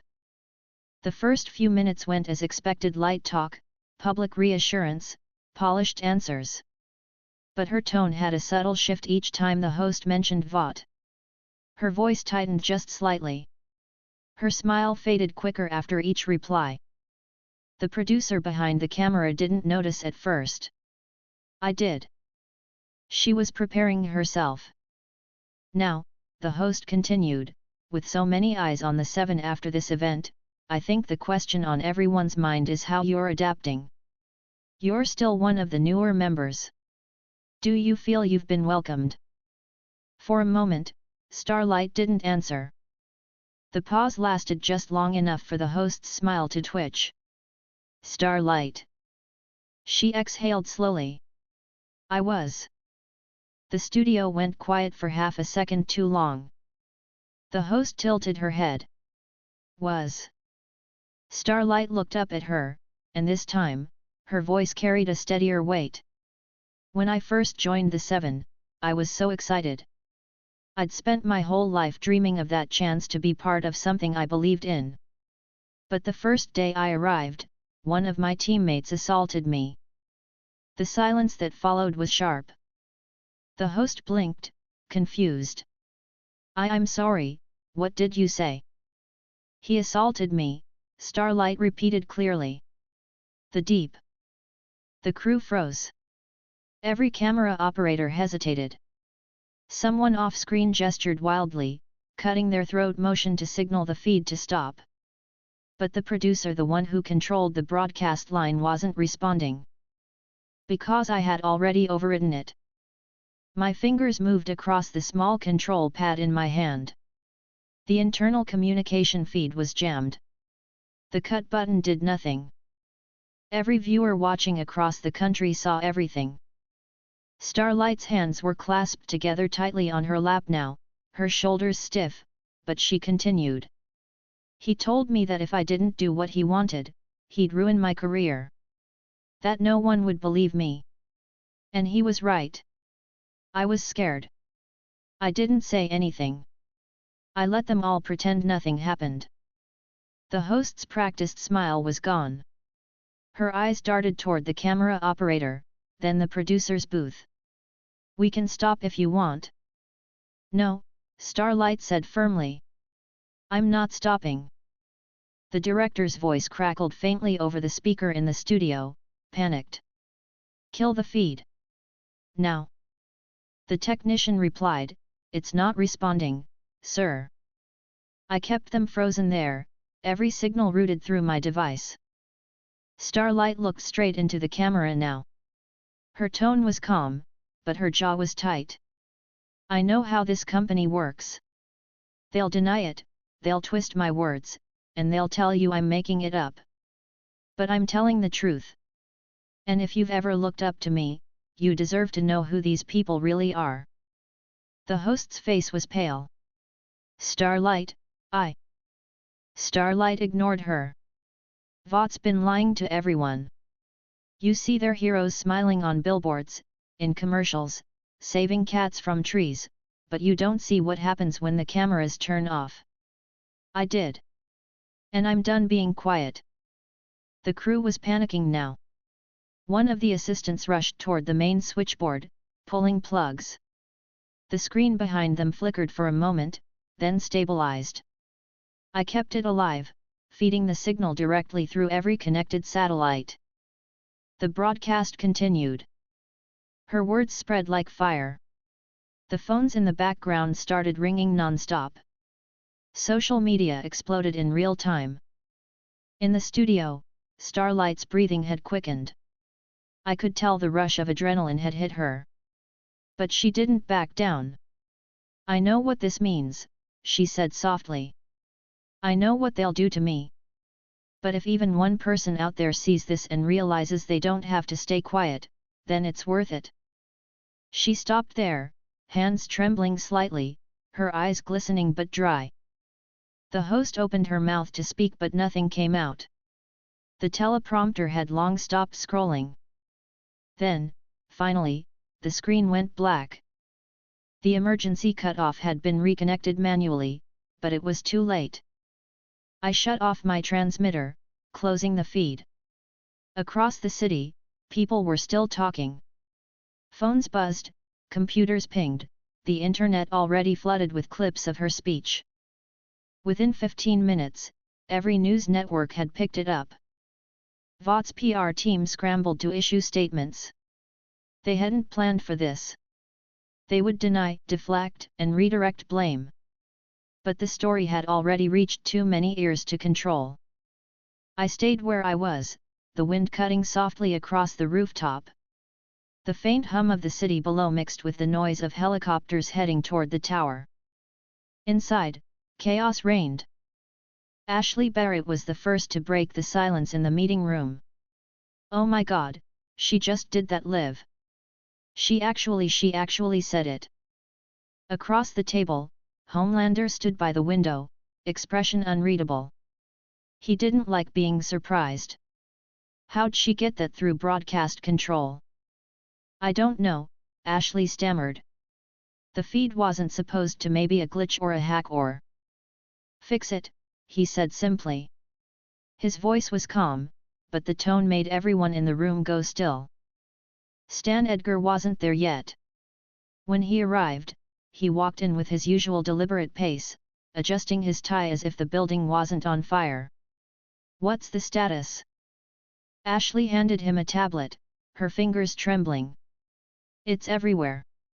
Social media, news channels, private blogs, people are reposting it faster than we can strike it down." Edgar looked at the screen briefly, then set it on the table. "Then we don't strike it down. We pivot." Ashley blinked. "What?" "We express concern. We support her courage. We issue a statement that we're launching an internal investigation and that the Deep has been placed on indefinite leave pending review." Homelander turned from the window, eyes narrowing. "You're just going to drop him?" Edgar looked up at him. "If we don't, this becomes a corporate scandal. If we do, it becomes a human interest story. One is survivable. The other isn't." Homelander didn't like the answer, but he didn't argue. Ashley nodded quickly, already pulling up the pre-drafted statement. "I'll make sure every outlet has it within the hour." Edgar adjusted his cufflinks. "Good. Make it clean. Make it sympathetic. She's the face of redemption now, and that means she's still ours." Inside her dressing room, Starlight sat on the edge of a chair, head in her hands. Her phone wouldn't stop vibrating, calls from unknown numbers, messages from everyone she knew. The studio guards had been told to escort her upstairs to PR, but she refused to move. Her hands still shook slightly, the adrenaline fading. A soft vibration passed through the room, faint, invisible. She looked up, thinking it was her phone again, but it wasn't. I stepped out of the shadowed corner, watching her quietly. She didn't scream this time. She just looked at me, exhausted but defiant. "You were watching?" "Yes," I said calmly. Her eyes were wet, though she blinked it away. "They're going to ruin me." "They'll try," I said. "But they'll fail. They can't silence what millions have already seen." She laughed quietly, bitterly. "You sound so sure." "I am." She leaned back, crossing her arms. "You did something, didn't you? That feed, it wasn't supposed to go live." I said nothing. She frowned. "You did, didn't you? You wanted to be heard," I said evenly. "I made sure you were." Her jaw tightened, but she didn't argue. "What happens now?" "Now," I said, "you let them struggle. They'll turn on each other before they turn on you. Stay quiet for a few days. Let the noise work for you." She exhaled, her shoulders finally dropping slightly. "You think this will actually change something?" "Yes," I said. "It already has." Outside the room, the sound of footsteps echoed, PR handlers coming closer. She looked toward the door, then back at me. "Are you going to disappear again?" I turned slightly toward the wall. "Yes." Her lips pressed into a thin line. "Then why do I feel like this isn't over?" I met her gaze. "Because it isn't." Then I vanished. The space folded, and the sound of her handlers entering the room was the last thing I heard before reappearing on the rooftop once more. The sunlight had grown brighter. Down below, the world was moving quickly, headlines already spinning. But I didn't need to read them to know how it was unfolding. The first crack had been made. Chapter 9, The Fall and the Rebrand. The day after Starlight's broadcast, Vought Tower became a nest of chaos. Every office light was on, every department in motion. The main hallway filled with people carrying stacks of reports, phones pressed to ears, faces tense. The PR floor looked more like an emergency control room than a corporate office. Ashley Barrett hadn't slept. Her hair was tied back loosely, and her voice was hoarse from back-to-back meetings. Every 5 minutes, she called someone new: lawyers, network partners, marketing heads. Each conversation had the same tone, panic disguised as control. The big monitors on the wall looped news coverage from different stations. Every one of them ran the same story: Starlight's statement against the Deep. Some networks sided with her, others questioned the timing. But no one ignored it. On the top floor, Stan Edgar watched quietly from his office window. His phone vibrated non-stop, but he ignored it. When Ashley entered without knocking, he didn't turn to face her. "They're eating us alive out there," she said quickly. "I've got 10 different sponsors threatening to pull out unless we say something stronger than we're investigating. We need a firm statement, or this turns into a public trial." Edgar turned then, calm as always. "Have we issued the suspension notice?" "Yes," she said. "We've already pulled the Deep's page from the Seven's site, all social posts archived, merchandise taken down. But people want a face. They want to see him apologize." Edgar nodded slightly. "Then arrange a press conference. Put him in front of a camera. Make him human again." Ashley blinked. "You think that'll work?" "It always works," Edgar said. "America forgives tears faster than truth." She didn't argue. She scribbled something down and hurried out. In another part of the city, the Deep sat alone in his luxury apartment. His phone buzzed constantly on the table beside him, calls from unknown numbers, messages piling up, all unread. He looked at the television, his own face staring back from the screen as a panel of reporters dissected his downfall. He had been trying to reach Homelander for hours. No response. Maeve hadn't answered either. Ashley's assistant told him she was in meetings. His hands shook slightly as he poured himself another drink. "Bunch of ungrateful," he stopped mid-sentence when his phone buzzed again. He grabbed it quickly. "Ashley," he said before she could speak. "You've gotta tell them this is a mistake. You've known me for years. You know I'm not." Her voice was sharp, rushed. "We're setting up a press conference, okay? You're gonna go out there, you're gonna apologize, and you're gonna make this right. Don't say a word to anyone else until then. Not Homelander, not the press, not even your reflection. Got it?" He stared at the drink in his hand. "You're cutting me loose, aren't you?" "No one's cutting anyone loose," she said quickly. "This is just a temporary PR strategy. Say the right words, look remorseful, and maybe we can." He cut her off. "Maybe? Are you kidding me? I'm one of the 7. Was," Ashley said before she could stop herself. She winced immediately. "I mean. You said was," he said slowly. "You actually said it." She didn't reply. He hung up, tossing the phone onto the couch. It hit the cushion and bounced to the floor. He sank into the seat, staring at nothing. His reflection in the television showed a tired man with a forced smile and panic in his eyes. Hours later, he stood backstage at the press room Vought had set up. The podium in front of him was surrounded by cameras. Reporters filled the seats, murmuring quietly. Ashley paced near the wall, phone in hand, whispering instructions to the PR team. "Remember the points," she said, looking at him. apologize. Say you're getting help. Don't blame anyone. Don't say her name.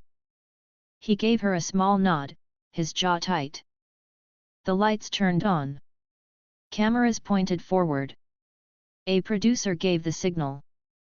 The Deep stepped up to the microphone. The flash of cameras hit him from every direction.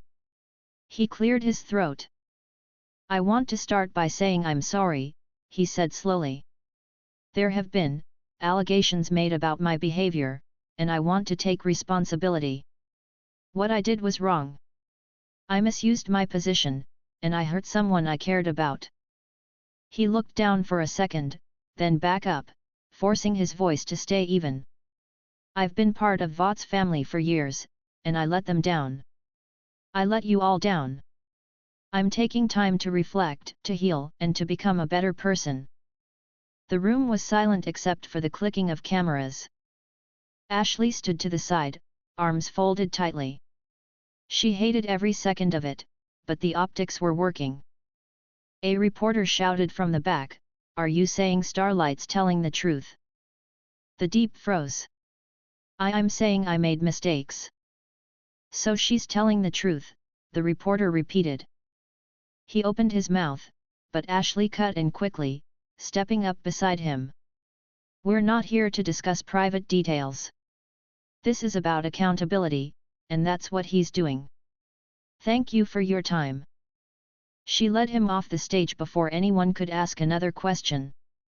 Back in the hallway, he turned on her. "You didn't even let me defend myself." "You didn't need to," she snapped. "Every word out of your mouth could have buried us deeper. Just do what you're told, and maybe we can spin this back in a few months." "Spin," he repeated, his voice rising. "You're talking like this is just another story. This is my life." Ashley didn't flinch. "You should have thought about that before you dropped your pants in front of your coworker." His face went red. That was she wanted. "Don't finish that sentence," she said coldly. "Just don't." He stared at her, then looked away. "Homelander wouldn't let this happen."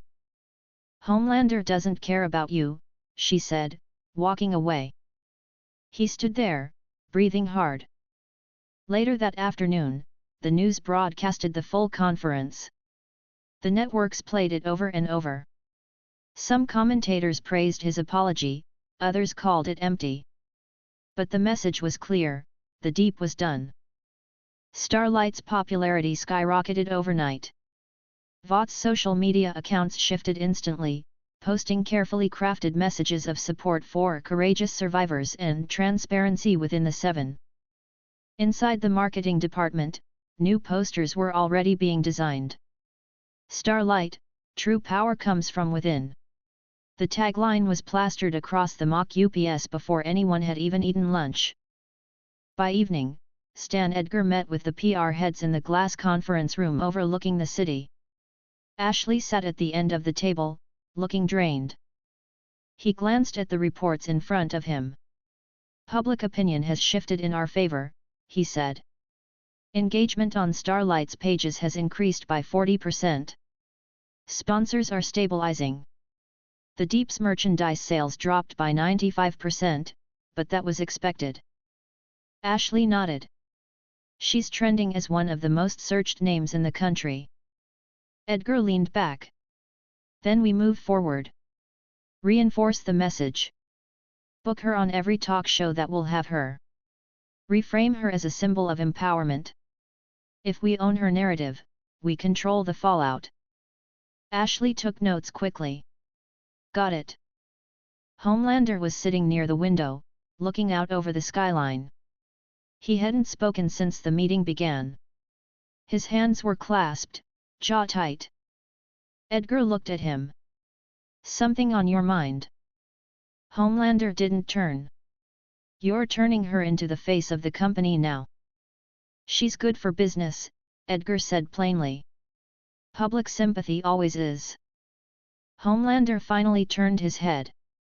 "And where does that leave me?" Edgar met his gaze. Exactly where you've always been. The face of strength.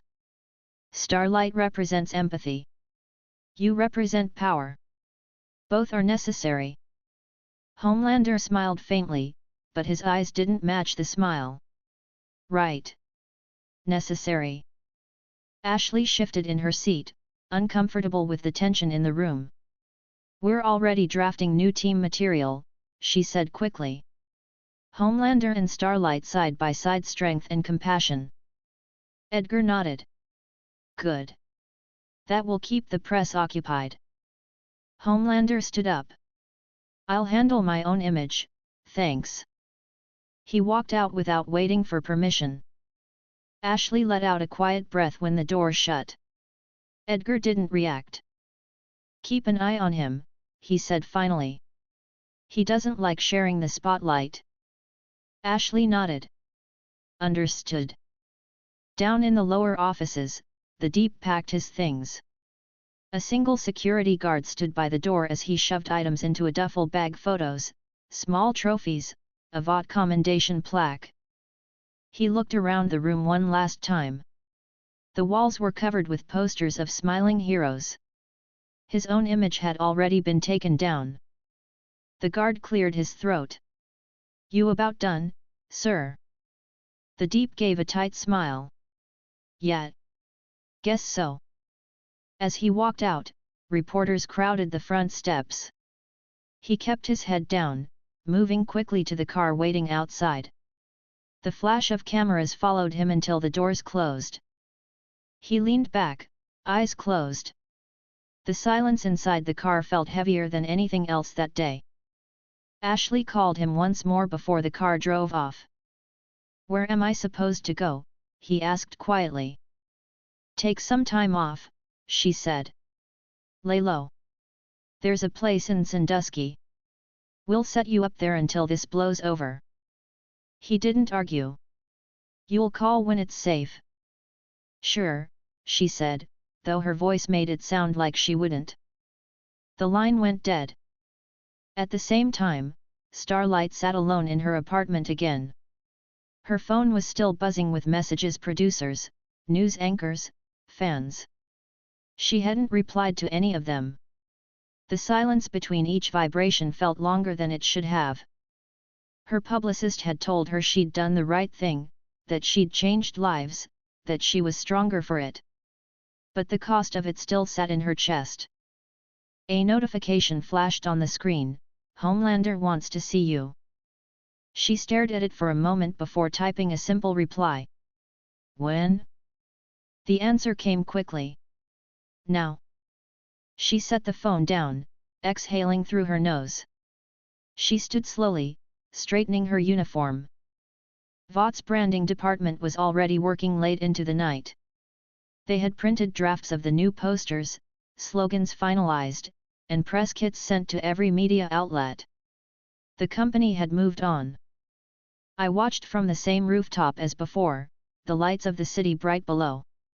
My attention moved between three signals: the Deep's phone, Starlight's interview notifications, and the private server hosting Vought's PR drafts. Every move they made, I watched. Every adjustment to their message, I noted. They were adapting, as expected. But they had done exactly what I wanted. They had turned her into their own weapon, and in doing so, they had made her untouchable. The Deep was gone. Starlight was rising. Vought was bleeding internally, even as they smiled for the cameras. It was perfect. Chapter 10, The New Weapons. Time had moved quickly since the fall of the Deep. Vought's empire shifted its attention elsewhere, drowning the media in shiny distractions and new slogans. They were too busy saving their image to notice what was forming beneath them. I had spent those weeks watching from a distance the rooftops, the empty alleys, the abandoned warehouses where plans began to take shape. Billy Butcher had done what I expected. He'd moved fast once he understood the gift I'd given him wasn't a trick. His network was small but efficient. He was angry, determined, and reckless, which made him useful. When I sent 4 of my lesser Nomu to locate him, it took them less than 2 days. I kept them disguised under ragged coats, their appearances masked enough not to draw too much attention unless provoked. They didn't need to fight, they only needed to watch. They found him in a warehouse near the docks far enough from the main city to keep noise unnoticed but close enough for access to information and transport. Huey was there, training again, still learning to control the flames that flickered faintly around his arms. The smell of smoke lingered, burned against the cracked concrete floor. Frenchie was seated at a table, surrounded by parts of weapons and small improvised devices. His hands moved quickly, his mind clearly absorbed in the rhythm of assembly.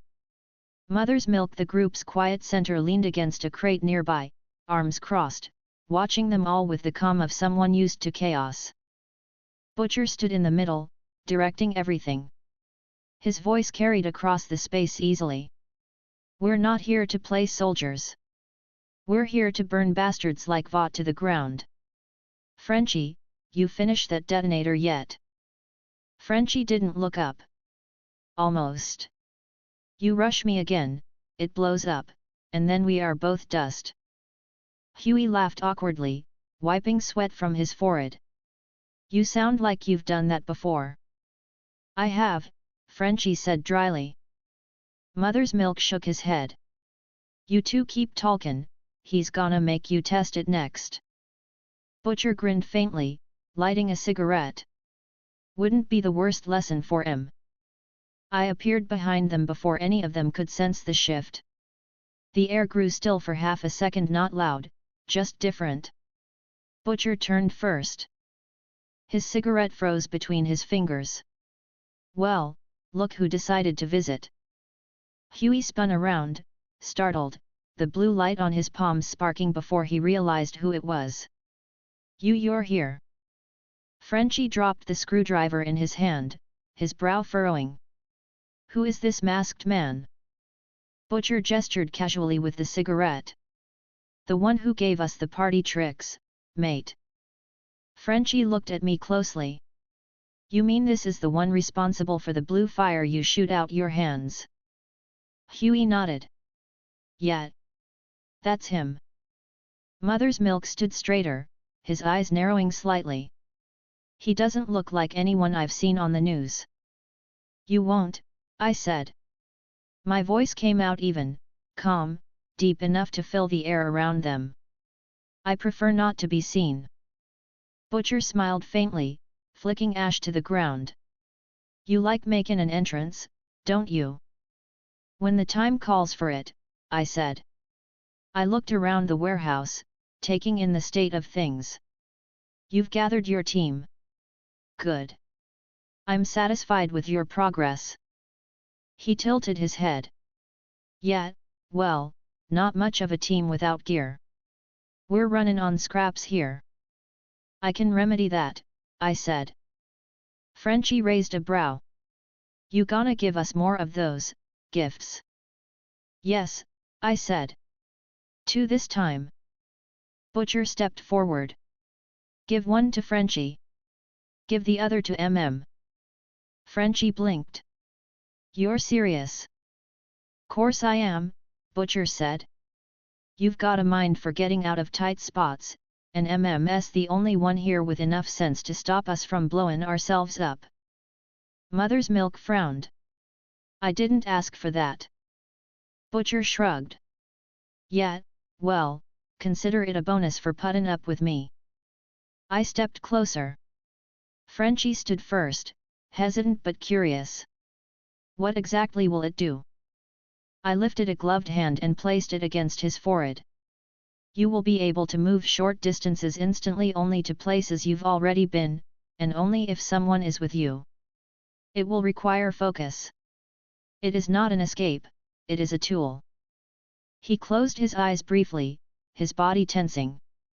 I released the energy into him, watching the subtle ripple of change beneath his skin. He gasped quietly, stepping back and looking down at his hands. "Monday too," he muttered. "I feel light. Different." Butcher smirked. "Don't go vanishing into a wall now." Frenchie smiled faintly. "No promises." I turned to Mother's Milk. He stayed still, his expression steady. You don't need to speak, I said. You were chosen because your strength holds the others together. Now, it will also hold in combat. He didn't flinch when I placed my hand on his shoulder. The transfer was clean, the faint hum of energy filling the space for a second before fading. He rolled his shoulders, testing the weight of it. His muscles tensed slightly, but his face remained calm. Feels heavy, he said quietly. It will feel natural soon, I said. You will find that control comes faster with discipline. Butcher clapped his hands once. Well, look at that. Frenchie can disappear, can crush a car, and I've still got laser eyes. We're practically a bloody circus now. Frenchie gave him a sideways glance. You forget the boy with the blue fire. Huey raised his hand slightly. Still working on that, thanks. Mother's Milk sighed. So what's the catch this time? You don't hand out power for free. I turned my head slightly toward him. Consider this investment. Your next phase requires efficiency. You will draw more attention from Vought now. These abilities will keep you alive long enough to matter. Butcher watched me, his grin smaller now. You talk like you know what's common. I do, I said simply. He exhaled smoke, the grin returning. Then I guess we'll give Em a show. I raised my hand once more. 4 dark shapes appeared behind me, the Nomu I had chosen for them. These were not the same creatures that attacked Vought. They were smaller, compact, made for speed and precision. Each one carried different strengths, one could cloak in darkness, another could climb sheer walls, the third moved faster than human reflexes, and the last had brute endurance. Huey took a step back instinctively. What the hell are those? They're allies, I said. They will follow your command and obey only you. Butcher stared at them, his grin widening. You serious? They'll listen to me. Yes, I said. They exist to serve your cause. Use them as you wish. He walked around one of them, inspecting it. Ugly bastards, aren't they? Frenchie stepped closer, squinting. They look half dead. They are not living as you understand it, I said. But they will fight. They will not stop. Mother's Milk frowned. That doesn't sound like something I want near us. Butcher looked at him. Relax, mate. We could use the muscle. Huey crossed his arms. They creep me out. They'll grow on you, Butcher said with a smirk. I watched them quietly for a few moments before speaking again. You've done well, William. Your team is functional, motivated, and dangerous enough to matter. Continue like this, and I may reward you further. Butcher gave a short nod. Appreciate it, mate. You've been generous. I expect results, I said. You have resources now. I've given you more than enough to test the limits of this world. He grinned, flicking the cigarette to the ground. Don't worry. We'll make plenty of noise. That, I said, is exactly what I want. I turned, stepping back toward the shadows. The Nomo will remain with you. They are yours now. Train them, use them, and destroy what needs to be destroyed. Go crazy, as you say. Butcher's smile turned sharper. Now that's a bloody invitation I like. I stopped near the edge of the warehouse. Be careful how you use them, William. They are efficient, but not invincible. He shrugged. Neither are we.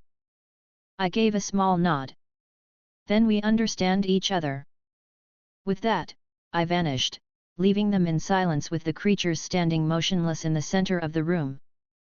Through the dim light, I could still see them in my mind. Butcher already talking, Frenchie testing his new ability by blinking a few feet across the floor, Mother's Milk testing his grip on a steel pipe that bent easily in his hand, and Huey watching, uncertain but determined. Everything was moving exactly as I wanted. Chapter 11, The Man Out of Time. The next morning was quiet. The city had settled into another day of headlines and damage control. Vought's spin machine worked overtime, turning every scandal into an advertisement. But beneath the noise, I felt something stirring. A presence I had been waiting for. Deep below the surface, in a facility buried under layers of steel and secrecy, a heartbeat pulsed slow, steady, but unmistakably enhanced. It belonged to a relic of another age, a man once sold to the world as its first hero. Soldier Boy. The world believed him dead. Vought had erased him from the record, locking him away where no one could find him. They feared what he represented, a weapon they couldn't control anymore. But I had always known. I had read the movements, the quiet transfers of budget between departments, the black site shipments that didn't match any public ledger. Vought hid their mistakes poorly when someone knew where to look. By mid-morning, I was standing on the edge of the forest in northern Russia, the ground frozen beneath my boots. The facility lay beneath, sealed off by reinforced walls and armed guards. The guards were not my concern. I spread my hand slightly, releasing a faint pulse of energy through the ground.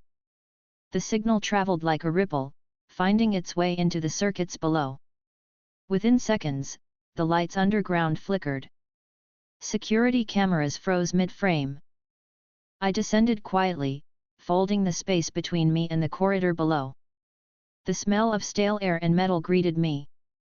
The walls were thick, painted grey, covered with Vought's insignia from an era long past. Soldier Boy was here.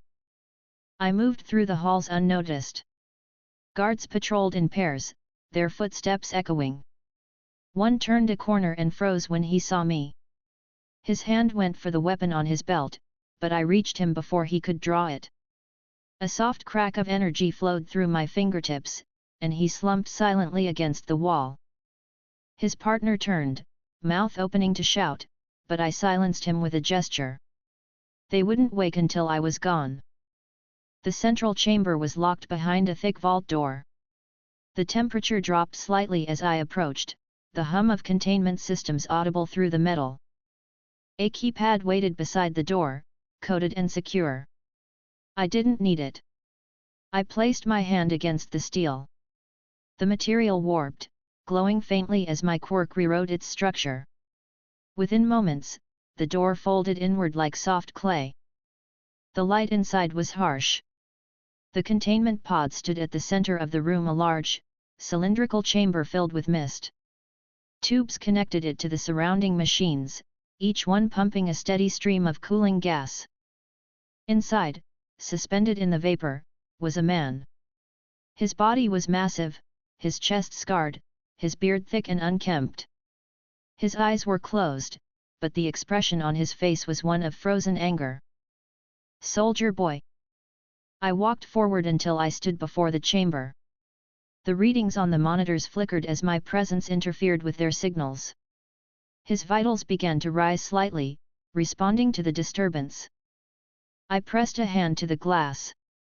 Time to wake up, hero. The machines hissed. The gas levels dropped as the containment seal disengaged. The chamber began to drain, the mist swirling as it escaped through the vents. His eyes opened slowly. They were sharp, green, filled with confusion and suspicion. He looked around, breathing heavily as the system unlocked his restraints. He stepped out, staggering once before straightening. "Who the hell are you?" he demanded, his voice deep, rough from decades of forced silence. "Someone who knows what they did to you," I said. He stared at me, blinking against the brightness. "Where am I?" "Far from where you started," I replied. "Vought buried you. They told the world you died a hero. In truth, they put you to sleep because they feared you'd talk." He looked down at his hands, flexing his fingers. "How long?" "Decades," I said. "You were replaced. The world forgot your name. They made new gods to stand where you once stood. He gave a low, humorless laugh. Figures. The bastards never could stand competition. I stepped closer. You were their weapon, and they discarded you when you stopped serving their purpose. Now, the world they built stands on lies. Lies you helped create. He narrowed his eyes. Why free me then? What's in it for you? I need you awake, I said simply. You have knowledge, power, and a story that can fracture their image even further. I intend to use all three. He smirked faintly. You sound like one of those spooks that used to follow me around. You Vought. No, I said. I'm worse. He tensed at that, lowering his stance slightly. You got a way of talking that makes me want to punch you. You're welcome to try, I said calmly. He moved first faster than most enhanced humans could follow. His fist came toward my chest, heavy and precise. It met an invisible barrier an inch before impact, the shockwave rippling through the air. He blinked, surprised, then swung again. This time I caught his wrist mid-motion. The force behind it could have broken concrete, but I didn't move. I pushed slightly, and he stumbled back 2 steps, his boots scraping against the floor. Impressive, I said. But unnecessary. He growled. You're not human. In many ways, neither are you, I replied. We're both relics, different tools from different wars. The only difference is that I still know how to win mine. He exhaled sharply, glaring at me. You think you're the first guy to try and use me? Vought tried. The government tried. They all failed. I'm not asking, I said. I'm informing. You can continue swinging, or you can listen. Either way, you will understand. For a moment, the tension held between us. Then he straightened, cracking his neck. Fine. Talk. But make it fast. Vought controls everything, I began. The heroes, the military contracts, the politicians. They sell the illusion of strength while hiding their corruption. You were their prototype. Homelander is their final product. His brow furrowed. Homelander. Their new creation, I explained. A symbol they made to replace you. Stronger, faster, more controllable, or so they believed. He thinks he's a god. You were human once. That's the difference. He gave a small scoff. So, they replaced me with a nutjob in a cape. Great. Real progress. I nodded slightly. He is dangerous. But he is also a symptom, not the disease. You understand the machine that built him better than anyone. That makes you valuable. He crossed his arms. And what exactly do you want from me? I want you to tell your story, I said. To stand in front of the world and tear down the lies they built. To make them see the truth about Vought. You can do what no one else can. He looked at me skeptically. And you expect me to just start a crusade because you let me out of a freezer? No, I said. I expect you to do it because you're angry. That hit something in him. His jaw tightened, his expression shifting. You're damn right I'm angry. Then direct it, I said. Against the ones who took everything from you. He stared at me for a long moment, then nodded once. All right. I'll play along.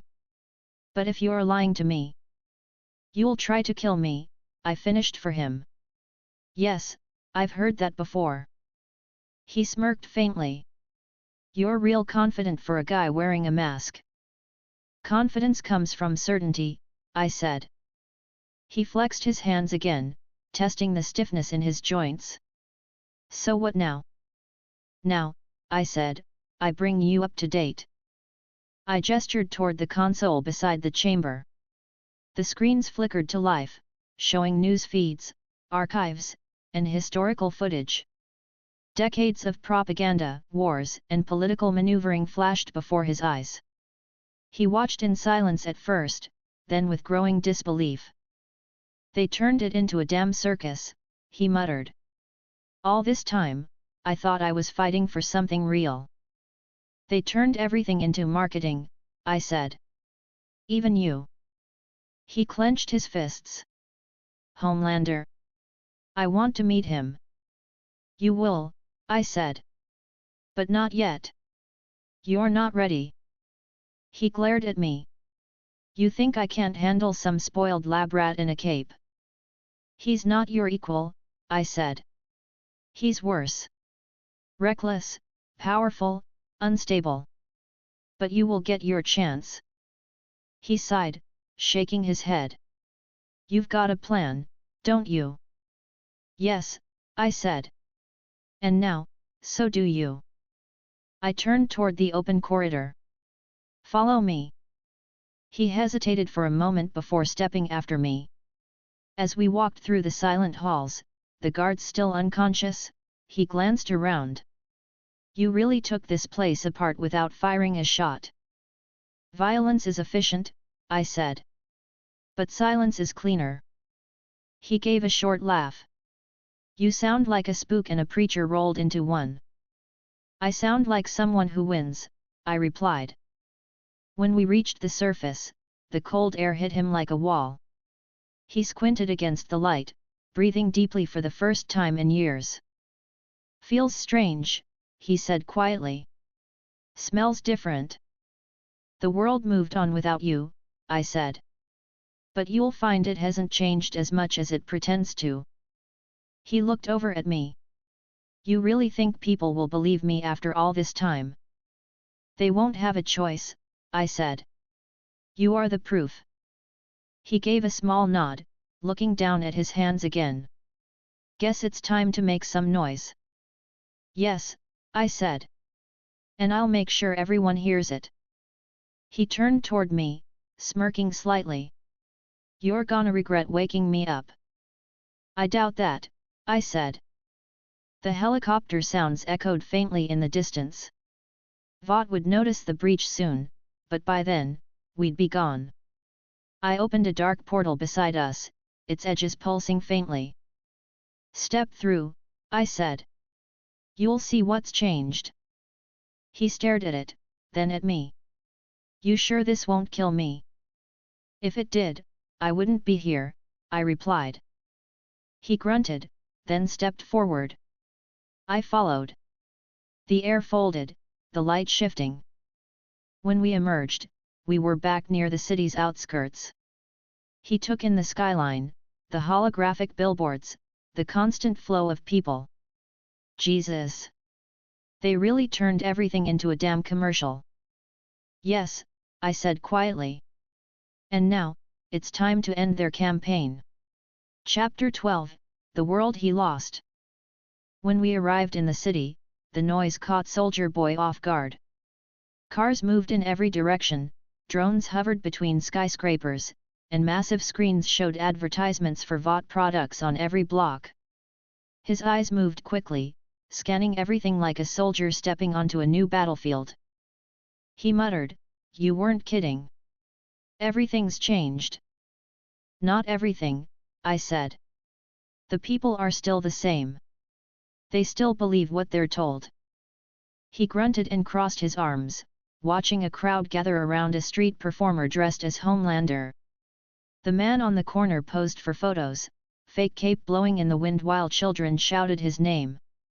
Soldier Boy's expression hardened. "Homelander?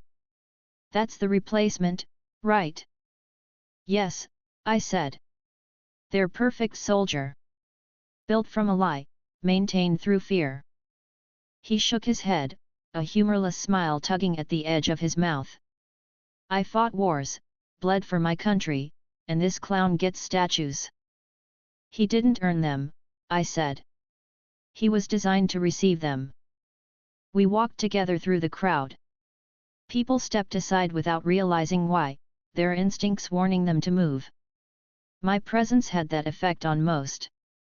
We stopped in front of a large video screen showing a talk show. Starlight was the guest again, smiling for the cameras, her voice calm as she spoke about courage and truth. Soldier Boy stared at her for a long moment. "She's one of yours?" he asked. "She's one of theirs," I said. "For now." The screen changed to footage of Homelander rescuing civilians from a burning building, smiling perfectly for the camera. Soldier Boy exhaled slowly, jaw tight. He even poses like a toy. "Look at that." I watched his reaction closely. "You hate him already." "I hate what he represents," he said. "That's not a soldier. That's marketing wrapped in skin." "Then you understand why I brought you back," I said. "You're the reminder of what they replaced. A man who fought real wars, made real choices. You can expose them." He gave me a sharp look. "You keep talking like I'm your puppet." "I don't need a puppet," I said evenly. "I need someone who knows how to make the world listen." "You can do that." He turned away, running a hand through his hair. "You really think anyone's gonna listen to me? I've been gone 50 years. I'm ancient history." "History doesn't die when it has teeth," I said. "And you still have yours." He looked back at me, studying my face or what he could see of it under the mask. "You talk like you've done this before." "I have," I said. He let out a short breath and glanced down the street again. "All right, then. What's the play?" "First, you need to understand who holds power now," I said. "Come." We moved through the city until we reached a quiet rooftop overlooking the skyline. I stepped forward and projected several screens of light around us, each one showing live broadcasts, internal VOT data, and security footage. The images changed as I spoke. The 7 are VOT's crown jewel. They control global attention, political leverage, and the public's trust. Homelander leads them. Queen Maeve, Starlight, A-Train, Black Noir, and a few others fill the ranks. Each plays a role in maintaining the illusion. Soldier Boy crossed his arms again. "Where's the military in all this?" "Bot," I said. "Every contract, every weapon design, every experiment runs through VOT's subsidiaries. They don't need the army, they own it." He stared at the screens, his face set. "So the whole damn country's dancing on their strings." "Yes," I said. "And they don't even realize it." He gave a short laugh. "You're enjoying this, aren't you?" "I enjoy order," I said. "And watching theirs fall apart is order being restored." He didn't answer right away. His gaze lingered on Homelander's face on one of the screens. "What about him? You said he's dangerous." "He's powerful," I said. "But he's unstable. His ego is fragile, his emotions volatile. He believes he's invincible because no one has ever proved otherwise. That will be your role." He looked at me sharply. "You want me to fight him?" "Eventually," I said. "Not yet. When you appear, it must be public. The world must see the first hero return. That will fracture their control more effectively than any battle could." He grinned faintly. "You're one manipulative bastard." "I'm efficient," I said. He tilted his head. "So what happens to me after your plan's done?" "You'll decide that," I said. "I only open doors. What you do once they're open is your choice." He studied me for a long moment before speaking again. "You know, you talk a lot for a guy who doesn't breathe hard after a punch to the chest." "I talk when it's necessary," I said. "You'll learn that silence can be a weapon too." He chuckled quietly.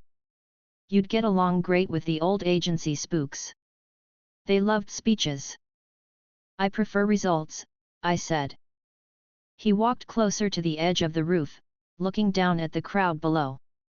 "So all this," he said, gesturing to the glowing city.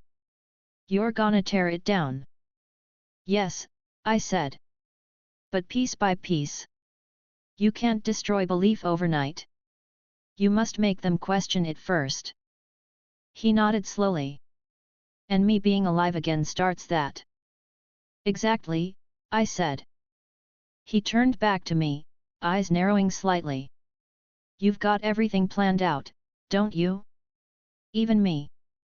Planning reduces failure, I said. But not everything is predictable. He smirked. You're damn right about that. We stood in silence for a while, the sound of the city below filling the air. The wind picked up slightly, brushing against the edge of my coat. Finally, he said, so how do I start? First, I said, we erase what's left of your containment trail. No one can know how you escaped. Then we prepare your reintroduction. When you appear, it will be on your terms, not theirs.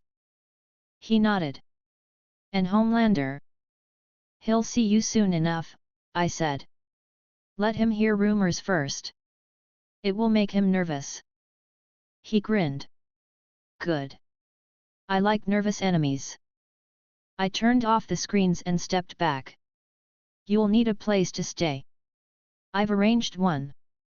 He raised an eyebrow. You plan everything, hey? Yes, I said. It saves time. We descended from the rooftop through the quiet backstreets until we reached an old warehouse. Inside, lights flickered as I activated the power.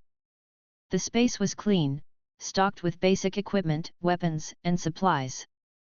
He walked in, looking around. You had this waiting.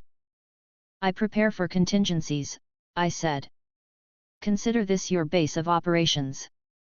No one knows it exists. He set his shield against the wall and cracked his knuckles. Feels good to breathe air that isn't recycled gas. Enjoy it while you can, I said. It won't last. He looked over at me. You sound like you've got experience with all this hiding. I've seen enough worlds fall to know how to stay ahead, I said. He frowned slightly. You talk like you're older than you look. I am, I said simply. He didn't ask further. Instead, he found a nearby chair, sat down, and leaned back. So, what happens tomorrow? You start learning the new world, I said. Language has changed. Culture has changed. You'll need to understand both if you plan to move through it without drawing attention. He sighed, running a hand over his beard. Can't wait to see what kind of mess I missed. You'll see soon enough, I said. I left him with a terminal displaying recent news, financial reports, and archived footage. He began watching immediately, scanning through years of political scandals and soup controversies. Hours passed. When I returned, he was still watching, his expression growing darker. They made superheroes the government, he said finally.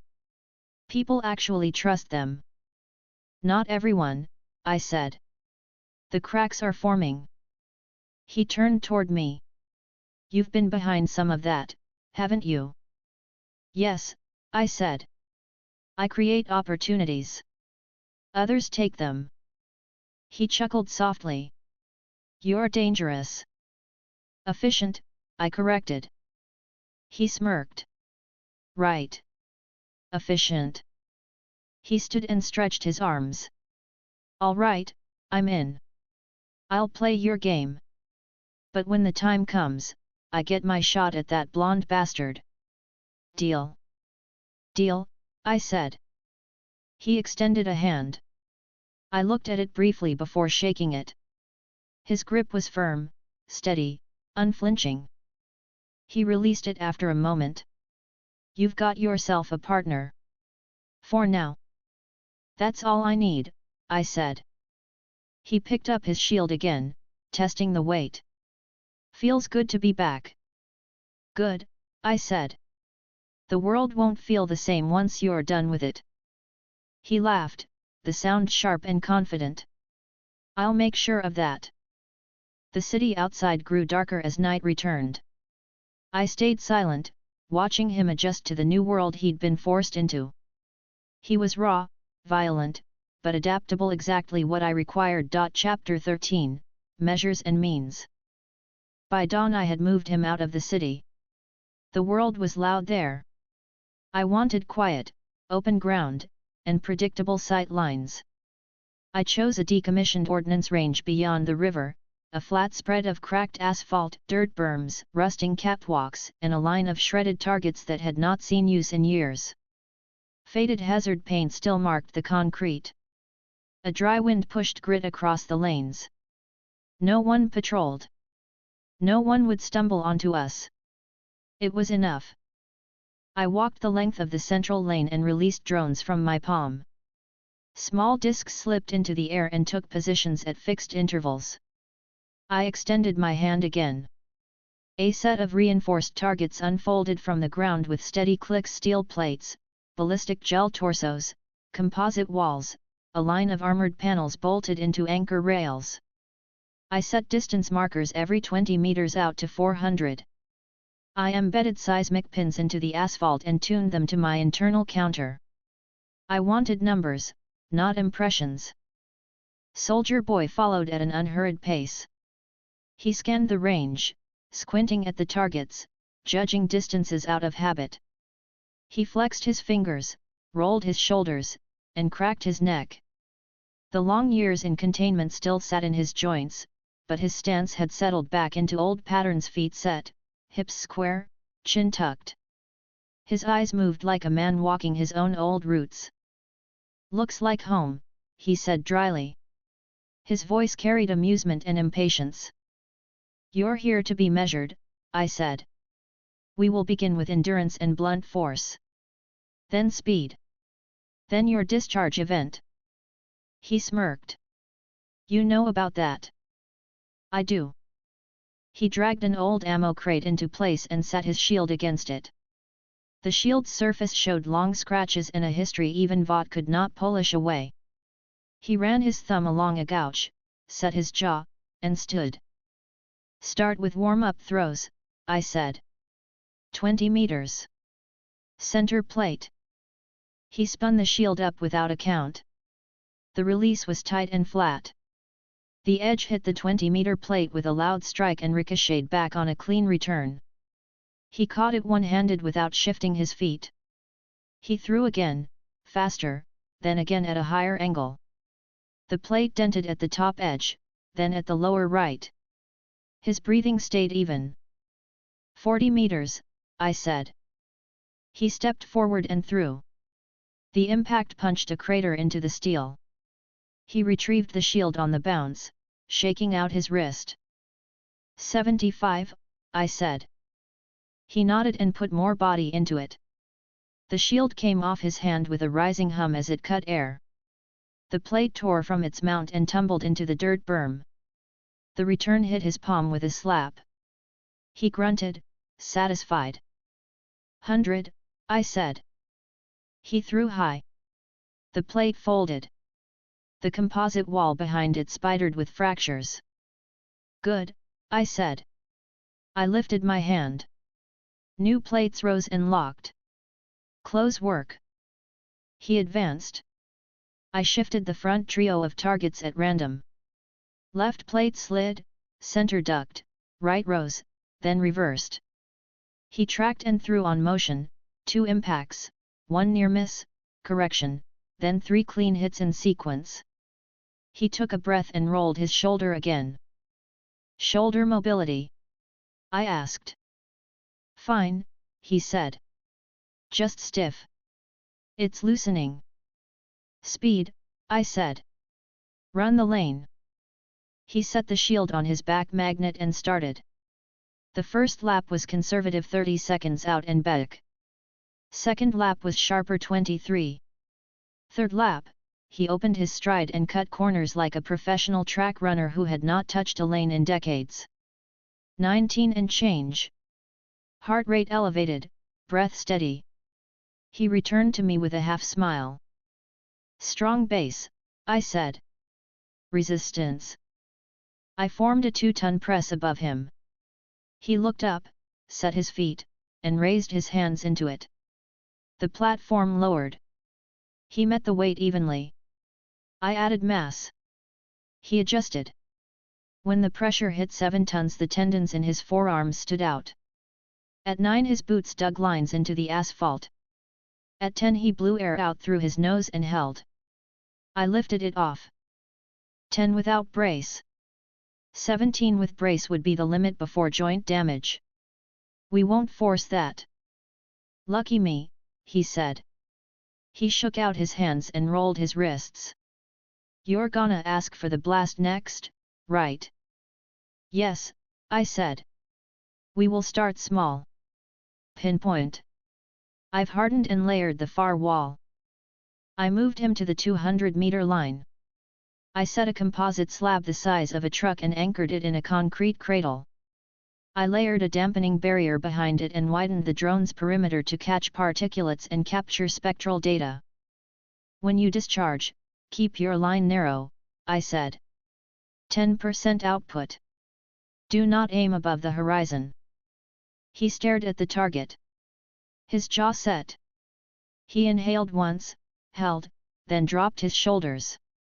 The energy collected with a dull build behind his sternum. It was visible in his posture before it showed on his skin. His chest glowed through the torn fabric in a heat haze the drones recorded as a clean ramp. He let it out. The beam was not a beam, it was a short, dense burst that hit like a pile driver. The slab blew a clean hole, edges vitrified. The dampening barrier bowed but held. The shock reached the seismic pins as a short, tight wave. He exhaled and pressed his palm into his sternum, grimacing slightly. Pain? I asked. Sting, he said. Like a bruise under the ribs. It fades. Again, I said. 15%. He nodded. The glow built faster. He released. The slab cracked into 3 pieces and fell. The wave hit harder and spread slower. The drones recorded residual ionization in the wake. 25, I said. He raised his head, set his feet, and pushed. This time the burst threw grit and dust into the air in a ring. The composite cradle split. The dampening barrier flexed enough to make the air prickle on my skin. He coughed, cleared his throat, and rolled his shoulders. You're keeping that thing on your side of the line, right? He asked. Yes, I said. You won't compromise anything beyond this lane unless I allow it. All right, he said. Then let's do the big one. Not yet, I said. Close range control first. I conjured 3 moving targets at 40 meters. They rolled left, rose, dropped, and drifted on a random path. He released 3 measured bursts, shorter than a blink. First shot tore through a shoulder plate. Second shaved a corner. Third cut a target in half. He grunted. Close quarter discharge, I said. I stepped in front of him at 3 meters and raised my hand. Release at 5% into my palm. He gave me a quick look. You sure? Yes, I said. Now. He triggered a tiny burst. I caught it with a layer of absorption and bled it off into the ground through my heel. The impact tugged at my sleeve. I nodded. Again. 8%. He did it. It was stronger, but still within the field's capacity. I dispersed it. His stance reset to neutral. The habit was military. Good, I said. Now the large discharge. We isolate. I sent the drones to 200 meters and raised a triple wall of sacrificial barriers at the end of the range, then curved a containment dome above us. I extended my hand and set a reinforcement shell across his torso and my own, tuned to let his output exit but block backscatter. 70%, I said. Hold to a count of 1, then release. Do not push beyond it. Do not attempt 90. He set his feet, widened his stance, and looked down the range. He centered himself without instruction. He drew in breath, held it in the base of his lungs, and his chest lit. The glow brightened to a glare that pushed dust off his boots in a visible ripple. He braced. The burst hit the barriers like a bomb. The far dome flared white, then red. The first wall crumpled, the second bowed, the third held. The wave came back slower under my shell and broke around us. He grunted, dropped to a knee, pressed his palm into his chest, and swore under his breath. I watched the drone feeds and the readout on his skin temperature. His hands shook for 2 seconds, then steadied. He stood. That took it out of me, he said. Not much, but it's there. Recovery, I said. 2 minutes and you will return to base. Your body tolerates 70 as a quick release. Sustained fire is not available.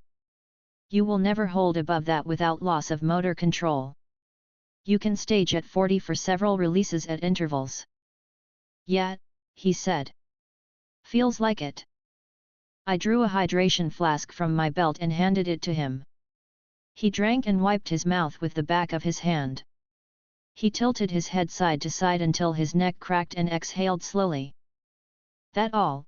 He asked, looking at the ruined end of the range. For now, I said. I let the drones land and fold into my palm. I watched him from a step away while his breath settled and his skin stopped radiating heat. I have a further offer, I said. It will make your work easier. He squinted at me. What kind of offer? A power, I said. A quirk. It will help you turn intent into tools. Faster, cleaner, and on demand. He looked at me with a mixture of suspicion and curiosity. You handing those out now? When the recipient proves worth the investment, I said. He laughed once. Flattery from a freak in a mask. All right. What's the catch? No catch, I said. Limits. Knowledge. Energy. You will need to learn it. He planted his hands on his hips. What is it? Mono, I said. Creation. You will be able to create non-living objects from your stored energy reserves, subject to your understanding of their construction. You will be able to produce weapons and equipment when needed. Size and complexity scale with cost. The more you know about it, the more precise your result. He rolled his jaw. You saying I can make a rifle out of thin air? Yes, I said. If you understand the rifle. If you know its parts, tolerances, and assembly. If you do not, it will misfire or fail. You can begin with simple, durable shapes. Blades. Batons. Shields. Ammunition. Then progress. The quirk handles mass conversion. You will feel the drain. Do not overdraw. He stared at me for a moment with a grin that did not quite reach his eyes. That sounds useful. It is, I said. Do you want it? He lifted his chin. Yeah. Give it to me. I stepped closer. I placed my palm against his sternum and let the quirk flow. The transfer wrapped his nervous system like a snug garment. He tensed, clenched his teeth, then exhaled. The sensation settled down his arms and into his hands. He looked at his fingers. Feels like pins and needles, he said. How do I use it? Visualize the object, I said. Name its parts. Know its shape. Call it to your hand. Start small. He nodded, focused, and held his palm out. For the first attempt he chose something simple. A combat knife. The outline shimmered against the air, then solidified. It was crude but functional, with a thick spine and a rough handle. He turned it in his hand, tested balance, and smiled. Not bad, he said. Again. He released it. The blade dematerialized into a faint haze and vanished. He tried again. This time he pictured a short baton. The baton appeared and came in a little too long. He cut it down mentally and tried again. Better. Energy level? I asked. I feel it, he said. Not much. Good, I said. Ammunition next. He grunted and pictured a standard cartridge. The casing formed, the bullet seated correctly, the lip crimped, the primer visible. He held it up, frowned, then shook his head. No. The jacket's wrong. You'll correct with practice, I said. Weapons. He took a breath and held both hands out. M4, he said under his breath. His eyes narrowed as he ran through the list in his head. Receiver, barrel, gas system, bolt carrier, charging handle, rail, stock, buffer. The rifle formed from muzzle to stock in a steady build, the metal finish clean, the polymer matte. He checked fitment by habit. Bolt locked correctly. Charging handle sat flush. He shouldered it and dry fired. The trigger broke. He nodded. He produced a magazine, checked feed lips, and seated it with a slap. He aimed downrange and fired 3 controlled shots into a fresh steel plate. The rounds hit on center. He switched to a 5-round string, adjusted his stance, and smiled wider than before. That'll do, he said. He let the rifle dematerialize and rolled his shoulders. What about explosives? Not yet, I said. Complex compounds will fail without exact ratios. Start with triggers, cases, and simple scatter. Work up to mixtures when you have time to study compositions. He sighed but shrugged. All right. You got a manual in your head. I am the manual, I said. But you'll learn faster with your own research. He snorted. And how am I supposed to do that? I reached into my coat and pulled out a phone. Modern, clean, unlocked, with hardened firmware and scrubbed identifiers. I held it up between us. You will need this, I said. Learn it. It will connect you to information you have never had. It will serve as your map, your ledger, your reference, and your message line to me. He stared at it like it might bite him. I hate these things. It will hate you back until you learn it, I said. Turn it on. He took it, held it in both hands, and squinted at the blank glass. He pressed the side button. The screen lit. He flinched, swore quietly at himself, and leaned closer. It wants a swipe, I said. Bottom to top. He dragged his thumb. The lock screen opened. I had preloaded a simple tile layout. I pointed. Phone, I said. Messages. Browser. Files. There is a local library of military manuals and materials science references in offline storage. Tap there. He did. The index opened. He blinked. That's a lot of reading. Skim for what you need, I said. Oils. Alloys. Ballistics. Detonators. Stabilizers. Study what you intend to create. He thumbed back. I showed him the camera. Point. Shoot. Scan. Use this on objects you want to reproduce. The system will tag shape and common materials. It will be a poor teacher compared to practice, but it will help. He turned the camera on, pointed it at my hand, and pressed the shutter. The sound made him snort. Stupid. I've set a direct line, I said. I took the phone back, tapped contacts, and held the screen for him. A single entry sat at the top, a black square icon with no name. Call this when you need me. It will not ring in any network. It will reach me. He looked me in the eye. And if I lose it? You won't, I said. If you do, I will replace it. He tucked the phone into his jacket pocket and tapped it to settle it there. He patted the spot, then patted it again to make sure. He nodded to himself. Let me try something bigger, he said. Keep the energy under half, I said. You have already discharged today. Do not deplete yourself. He nodded and walked to the 400-meter line. He raised his left hand and pictured a law tube. He closed his eyes for a second, counted parts, then reached out his right hand and thought of the warhead. The launcher formed in his grip. He extended it, checked the back blast line with a quick glance, and shouldered it. He fired. The projectile streaked downrange and struck the last surviving plate at the far end. The plate tore loose. The berm threw up a brown cloud. The drones rattled but held station. He lowered the tube and grinned like a man who had been kept from his tools for too long. Hungry, he said, tapping his chest. I feel the drain. Stop, I said. You've done enough for today. He set the empty tube on the ground. It dissolved back into a shimmer and vanished. He flexed his fingers, shook out his hands, and looked pleased.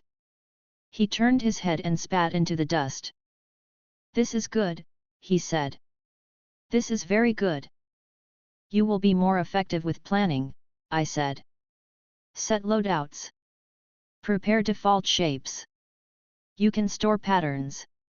Your body will remember the objects you create most often. They will appear faster. He nodded, serious again. I'll make a list. Do it, I said. I pointed at the phone pocket.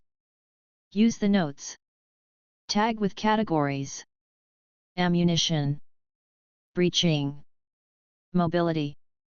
Containment. Non-lethal.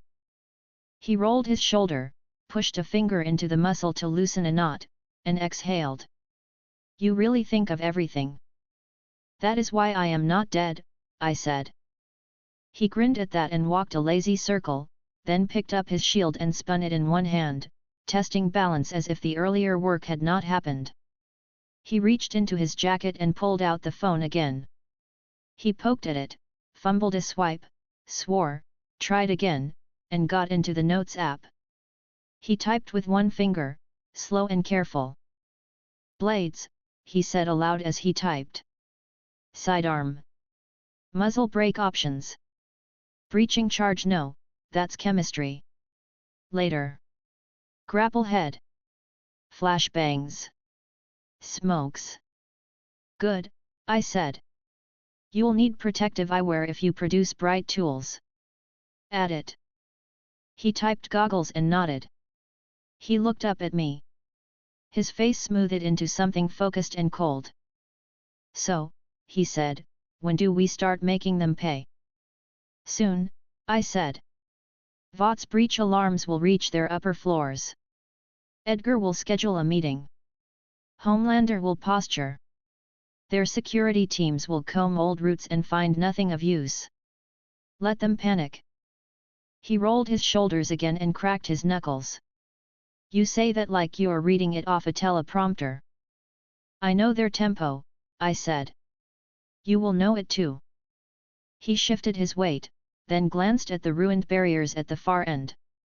He smirked. You sure they won't trace that?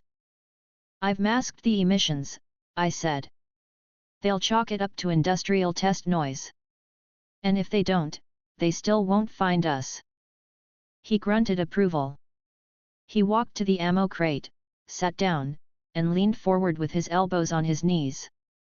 He looked at his hands again, calloused, scarred, steady, and then at the phone. He frowned at it in a way that was almost comical and then shook his head. I'll learn it, he said. I hate it. But I'll learn it. You will, I said. You don't have a choice. He stood. One more try. No, I said. You've reached your limit for today. If you ignore it, you will shake when you try to throw, and you will hate the result. He snorted. You sound like a coach. I sound like someone who wants you useful tomorrow, I said. He lifted his hands in a small gesture of surrender. Fine. You're the boss. I am not your boss, I said. I am your ally. If you forget that, you will make worse choices. He considered that, then nodded. Ally it is. I lifted a hand. The drones folded and clicked into my palm. The targets sank back into their housings. The range leveled. I stepped forward and put a gloved hand against his shoulder. Back to the warehouse, I said. Do it, he said. Space turned and unrolled. We stood inside his new base. The air was cooler in here. The city's rumble came through as a dull, constant noise. He set his shield against the wall and sat at the metal table. He pulled the phone out and laid it in front of him like a foreign tool you decide to trust only because nothing else will do. He tapped the screen, unlocked it, and looked around the interface. He opened the browser and typed Homelander in slow letters. He scrolled, jaw set tight, eyes flat.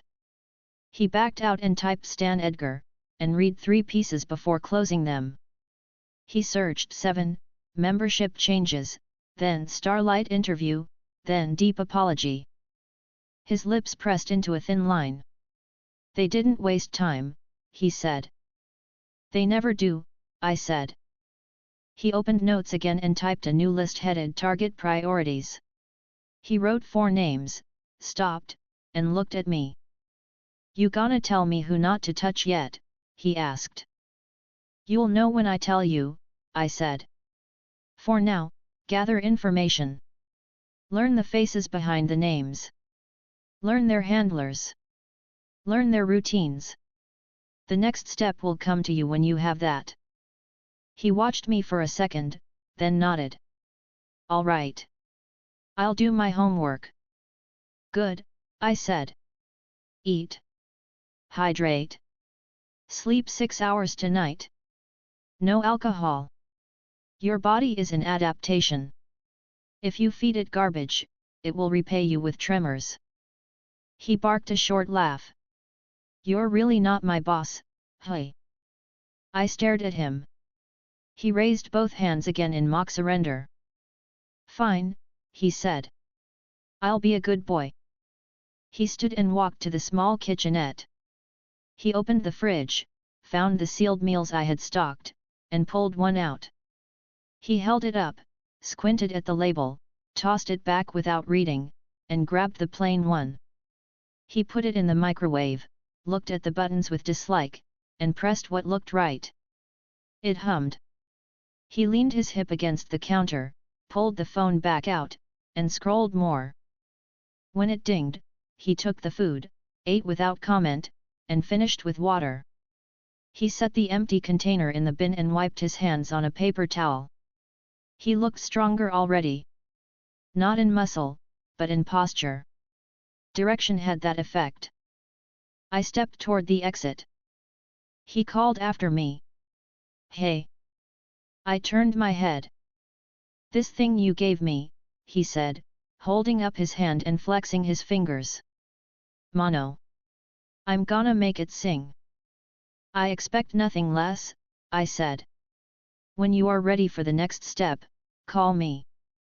He made a small salute with 2 fingers and tapped the phone pocket. You'll hear from me. I left him there standing, thinking, planning, and let the room close behind me. Outside, the light had shifted. The city had found its afternoon pace. The headlines on the building monitors were still moving through last night's footage and this morning's statements. The board would already be drafting new language. Homelander would already be practicing a smile for a camera he did not control. It did not matter. The range data, the new quirks fit, the discipline in the subject, they were good. It would hold. I crossed the river back into the quiet and let the day shorten on its own. Chapter 14, Corporate Countermeasures. Before sunrise I reviewed the cleanup from yesterday's range work. The drones had collected full telemetry. Impact frames, ionization trails, heat release curves, and fatigue markers were archived. I sealed the site. I masked the remaining signatures with a line of false readings tied to an old utility transformer revision. Any satellite sweep would find a maintenance log that matched the heat. It was enough to pass a casual review and slow a serious one. 2 hours later, VOT's breach traffic spiked. I felt the pattern shift across their network from a dozen passive feeds. The Russian facility delivered its report with a lag. The first alert arrived to a regional desk officer. He escalated to New York. By 7, security, legal, and risk were in a shared channel. The metadata told the story before anyone spoke. Unscheduled intrusion. Vault door deformation. Containment breach. Missing asset. I entered their route and watched without changing anything. Stan Edgar arrived at the building at 7:30. He read while he walked. His pace was even. He made no wasted gestures. He reached his office, set his coat on the stand, and pressed a key. The glass wall darkened. He dialed a direct line. The security head answered on the second ring and began talking too fast. Edgar listened, eyes still on the tablet. When the man ran out of words, Edgar said one thing. "Show me." 6 minutes later, 6 people entered the main conference room on his floor. I was there first. My smallest camera sat in the corner behind a recessed vent. It pointed down into the room. The table surface reflected the ceiling lights in long white bands. A wall of screens showed maps, graphs, and the single frame the Russian site had been able to save. The image was not useful. Too much steam. It showed a figure in a coat through haze and 2 security men slumped against a bulkhead. Ashley Barrett arrived with a stack of folders and a notebook open to a page full of underlined lines. She looked at the screens, swallowed, and set the folders down. "We have to assume this will leak," she said. "It always does. If we sit on it, we get hit twice." Edgar took his seat without looking at her. "We will not leak ourselves," he said. "We control what we can control." "Sit." She sat. She pressed her pen to the paper and wrote 3 words, then scratched one out. The head of security for special assets began his report. His voice was dry and tired. He outlined the timeline. The outer perimeter had not tripped. Cameras had frozen in place for 12 minutes. The vault door had been softened from the outside with an unknown method. No firing pins discharged. No alarms triggered until the vapor levels fell. All staff in the access hall had been incapacitated without visible trauma. None had lasting injury. Edgar watched and did not interrupt. When the man finished, Edgar said, "Primary loss." The man adjusted his tie. SB-01. Confirmed. Pod drained. Clearance clamps disengaged. Secondary. Edgar asked. "None," he said. "Everything else dumb metal." Response vector. Edgar asked. "We put a cross-border team on a plane the moment the call hit," he said. "They'll land in 6. I've got a clandestine domestic team on standby and a ghost sweep on facility suppliers and air freight." "Good," Edgar said. "Homelander." Ashley shifted. "Already in the building," she said. "He wants in." "He will not go," Edgar said. "Keep him on city optics. Put him on a hospital visit and a live rescue drill. Push joint segments with starlight. Do not give him a reason to wander." Ashley nodded and typed a note on her phone. "Done." "Black Noir," Edgar said. His eyes moved to the far end of the table. Noir sat there in full suit, masked and silent. He had arrived without a sound. He held a tablet in one gloved hand but did not use it. "You will take 2 of our internal assets," Edgar said, voice level. Use the Chicago Fieldhouse for staging. Sweep the Cold War routes. Customs brokers. Storage yards. Any coastal transfer points flagged by pattern. You report only to me. If you see a camera, it will be ours. If you see a person, you will not be seen. Understood. Noir still did not speak. He nodded once and stood. He was gone before the door could close loudly. He did not leave marks on the carpet. Ashley chewed the inside of her cheek. Do we put out a statement at all? She asked. We can bury it under the week's cycle, but if someone ties it to the break in the Russian site, we look blind. Edgar turned one page in a file. We are blind, he said. We do not admit it. Draft language about international cooperation. Routine audits. Security modernization. Pull 3 old photos from the archive of the site when it was barren and say it's decommissioned. If this reaches press, they will print those words first. She wrote that down. Yes. The security head brought up a second set of frames. We also picked up a heat signature west of the river last night, he said. He highlighted a small square in a larger grid. No registered test and not near any active plant. Ashley leaned forward. Is that related? Maybe, he said. Short window. Strong burst. It lines up with 22 minutes after the breach warning went north. I zoomed in on the map from my vantage point. It was my range. They had found the shape of the heat, not the source. I felt a thin line of satisfaction and let it pass. Edgar did not change expression. What did you do with it? We sent it to data, the man said. They flagged it as industrial and filed it.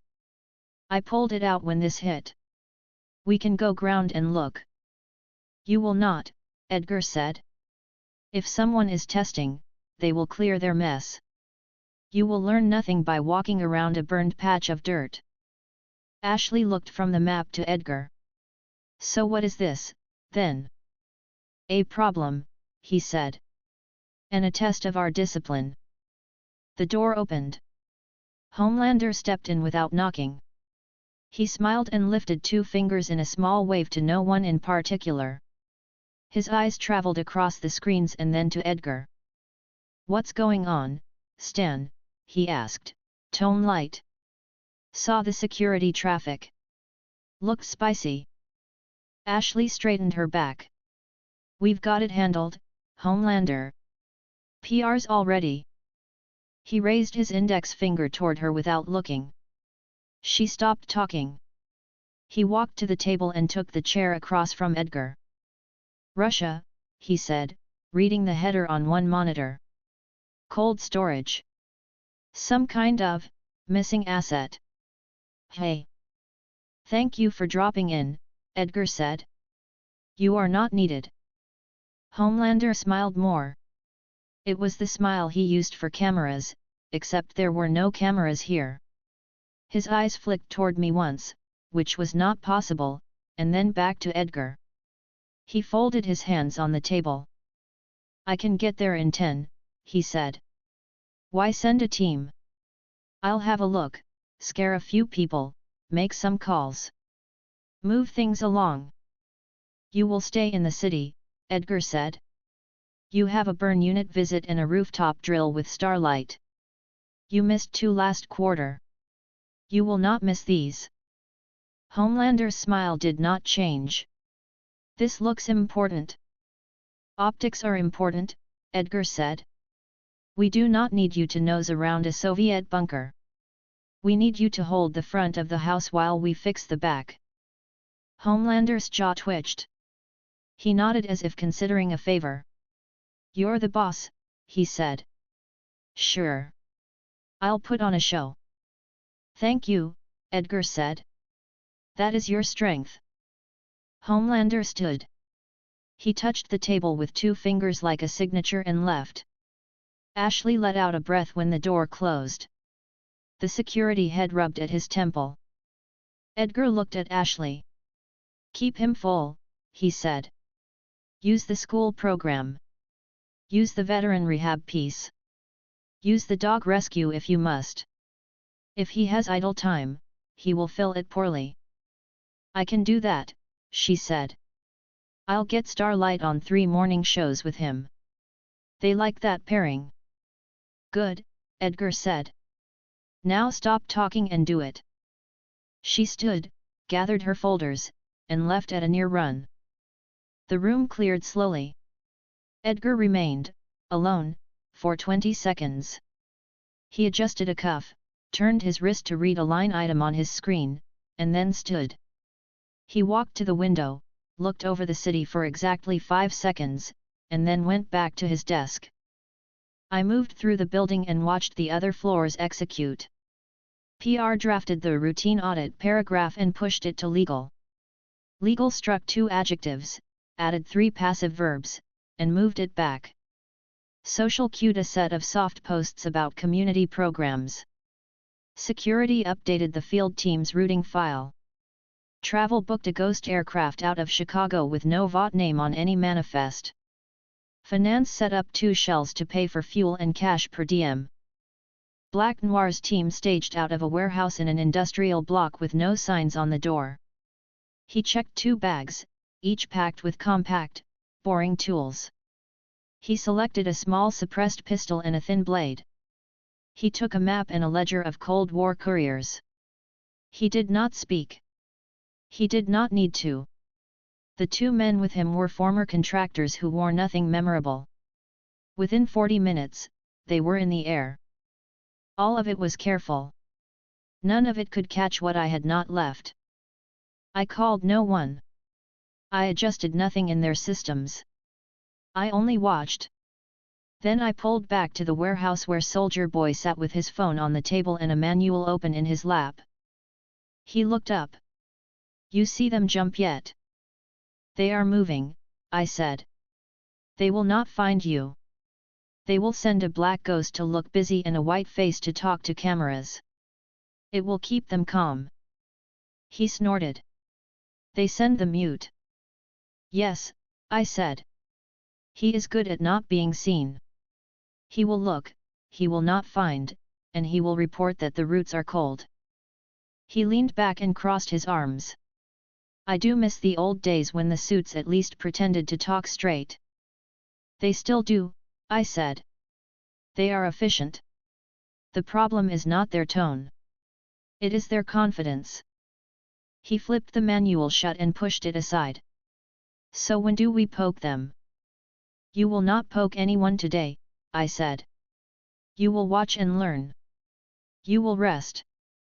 You will build 3 simple loadouts for different ranges and 2 non-lethal kits for crowds and rooms.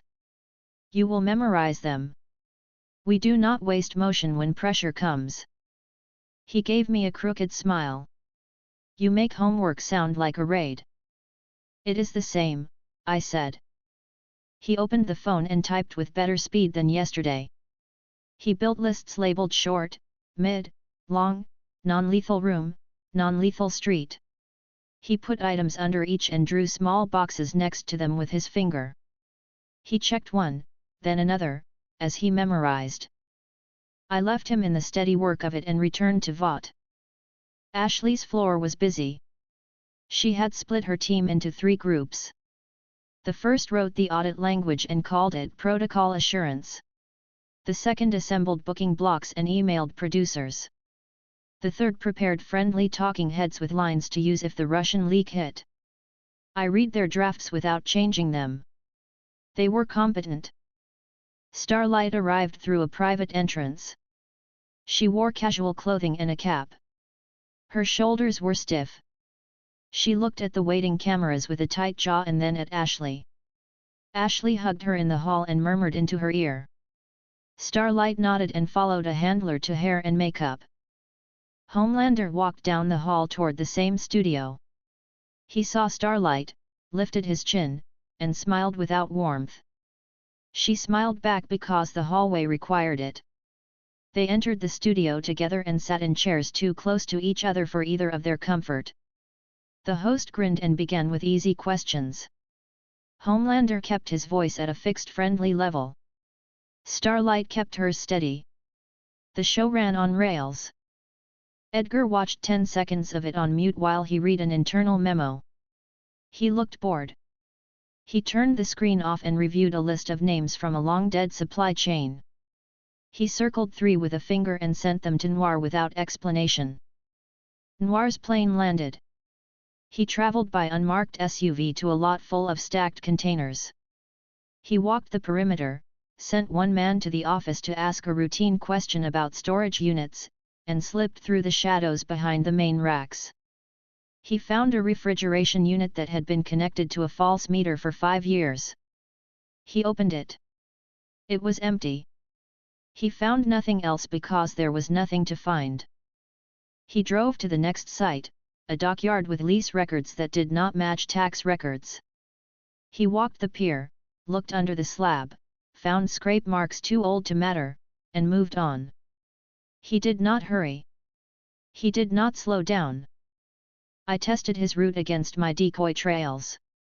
He did not take any. He chose the real places and still found nothing. He was a clean tool used well. At noon, Vought's draft statement went live. It said nothing specific and many calm words. It mentioned audits, partnerships, and shared values. It used 2 phrases that had tested well with their survey panel. Newspapers pasted it into short pieces that went under the fold. This was, as Edgar wanted, a half-story. It did not grab. It did not fall apart. It bought them time. I let it live. By mid-afternoon, Homelander had visited a burn unit and read a book to 3 children while cameras rolled. He smiled on cue, held a hand, patted a shoulder, and left on cue. He walked to a rooftop and lowered a rescue basket for a drill that had been staged for him. He left on cue again. He returned to the building and sat in the gym alone. He stared at the floor for a long minute. He lifted weights he did not need to lift and set them down with care. Maeve watched him from the doorway and then walked away without saying anything. Ashley watched metrics climb on a dashboard and told Edgar that the day was under control. Edgar said, "For now," and went back to his files. I left their building and visited 2 fiber junctions along the path Noir's return message would take. I did not need to. I wanted to confirm timing. He sent a packet at 3:18. Edgar received it at 3:19 and read it at 3:21. Sights cold. Trails stale. No chatter. Edgar wrote back 2 words. Next set. Noir turned left instead of right on a map most men would not look at. He moved toward a storage yard owned by a name that had not been spoken in 2 decades. I watched him walk the first fence. I measured the angle of his head when he looked toward a camera I had installed on a lamppost years before. He paused half a second longer than usual. He did not look at it again. He walked on. He would find only a concrete slab poured over a trench. If he broke it he would find nothing but dirt. He did not have a reason to break it. He did not break it. At 4, Soldier Boy called my line. The phone vibrated against my palm without a sound. "Talk," I said. "I'm set," he said. 3 kits locked in.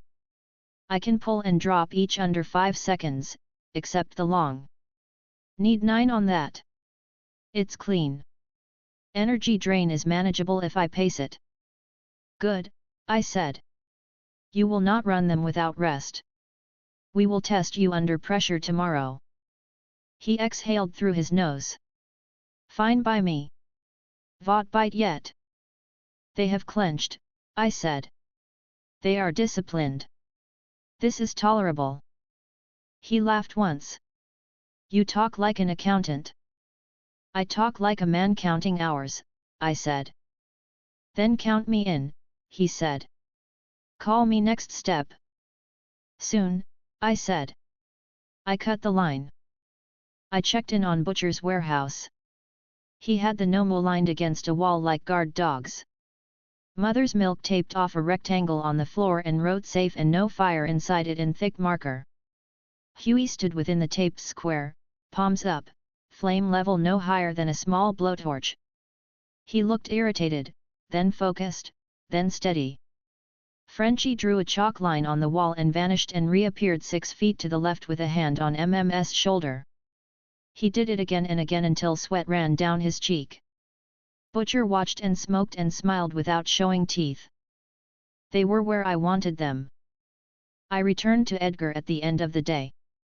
He read Noir's last note and closed his folder. He stood. He walked to his office window and looked out. The lights were on across the city. The tower's logo glowed over the street below. He kept his face still. He pressed a finger to the glass and then took it away. He shut down his screen, picked up his coat, and left. I let the building empty. I let the floor lights shift to night levels. I stepped into a dark conference room and set one small device under a chair. It would do nothing today. It would only listen when I wanted it to. I left it there and removed one from another room 2 floors down. I rotate to avoid detection. It is easy.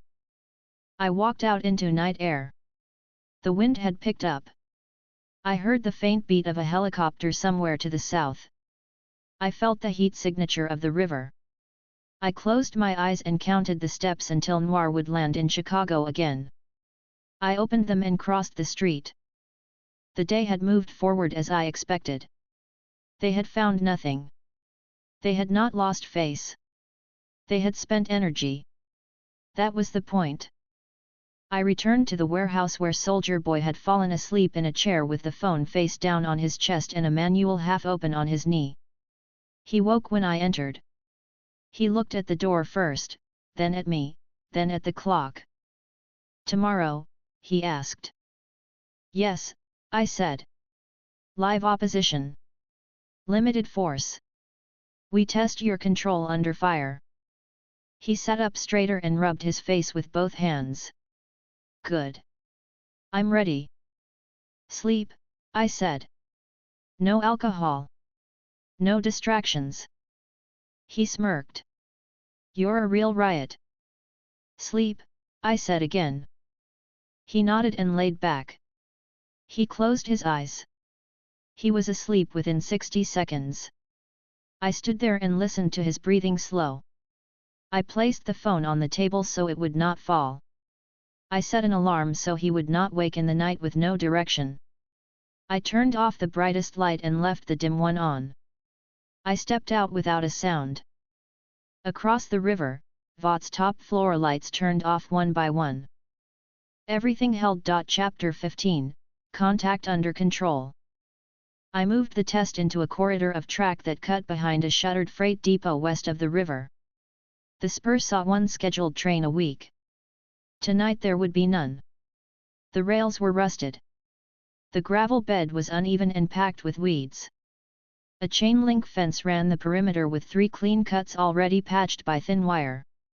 The depot had a low office with dark windows, a loading bay with a broken roll-up door, and a narrow catwalk along the inside wall. A service road paralleled the tracks and bent out toward a dead lot where empty trailers sat on flat tires. I arrived first. I flew 3 drones to fixed points, one on a pole above the road, one under the lip of the roll-up door, one on the roofline of the office. I set 2 more to drift between fences and returned to a base position every 90 seconds. I mapped cell signals in a 10-block radius, tagged 3 phones I knew were decoys, and blacklisted a repeating service ping that belonged to a municipal sensor. I laid a low-strength static field across the lot that turned body cams into loops after 7 seconds. I confirmed the jamming did not reach an EMS band. I do not interfere with ambulances. Soldier Boy came on foot from the south, hands in his jacket pockets, head bare, eyes moving. He had slept. He had eaten. He had not used alcohol. His gait was easy, the kind he used when he wanted to look like a local walking home. He saw me and angled in without looking directly at me. "Where are they?" he asked, stopping beside me and looking out at the tracks. 2 blocks, I said. 8 humans, trained. 1 mid-tier soup with a kinetic pulse at ankle-level radius. She can trip groups and send them into walls. Her control is average. The team is here to posture and to see who bites. They will try to take clean footage. They will fail. He nodded. Good. You want quiet or loud? Controlled, I said. Non-lethal first. No civilians. No stray rounds across the property line. Got it, he said. He rolled his shoulders and opened his right hand. I'm making the kit. He spoke as he built, voice low and quick, like he had done this for years. Primary, suppressed 300 BLK, short barrel, folding stock, subsonic. Optic 1 power. Fixed irons. Sling 2 point. The carbine formed from the muzzle back, matte and compact. He checked the chamber by habit, racked, and settled the stock against his shoulder. Secondary, beanbag shotgun, pump, ghost ring. We'll see if your girl likes rubber. The shotgun appeared. He checked the action. He set it against the roll-up door frame. Sidearm, 9mm, simple, reliable. 1 spare mag. He holstered it without flourish. Non-lethal, flashbangs, strobe variant, smokes, cable ties. They popped into existence along his belt. He counted. Breaching, mechanical spreader, mini. Bolt cutters. Door chocks. He clipped them to a hook on his vest. Range, grapple head with line. A puck with a barbed head and a thin line appeared. He pocketed it.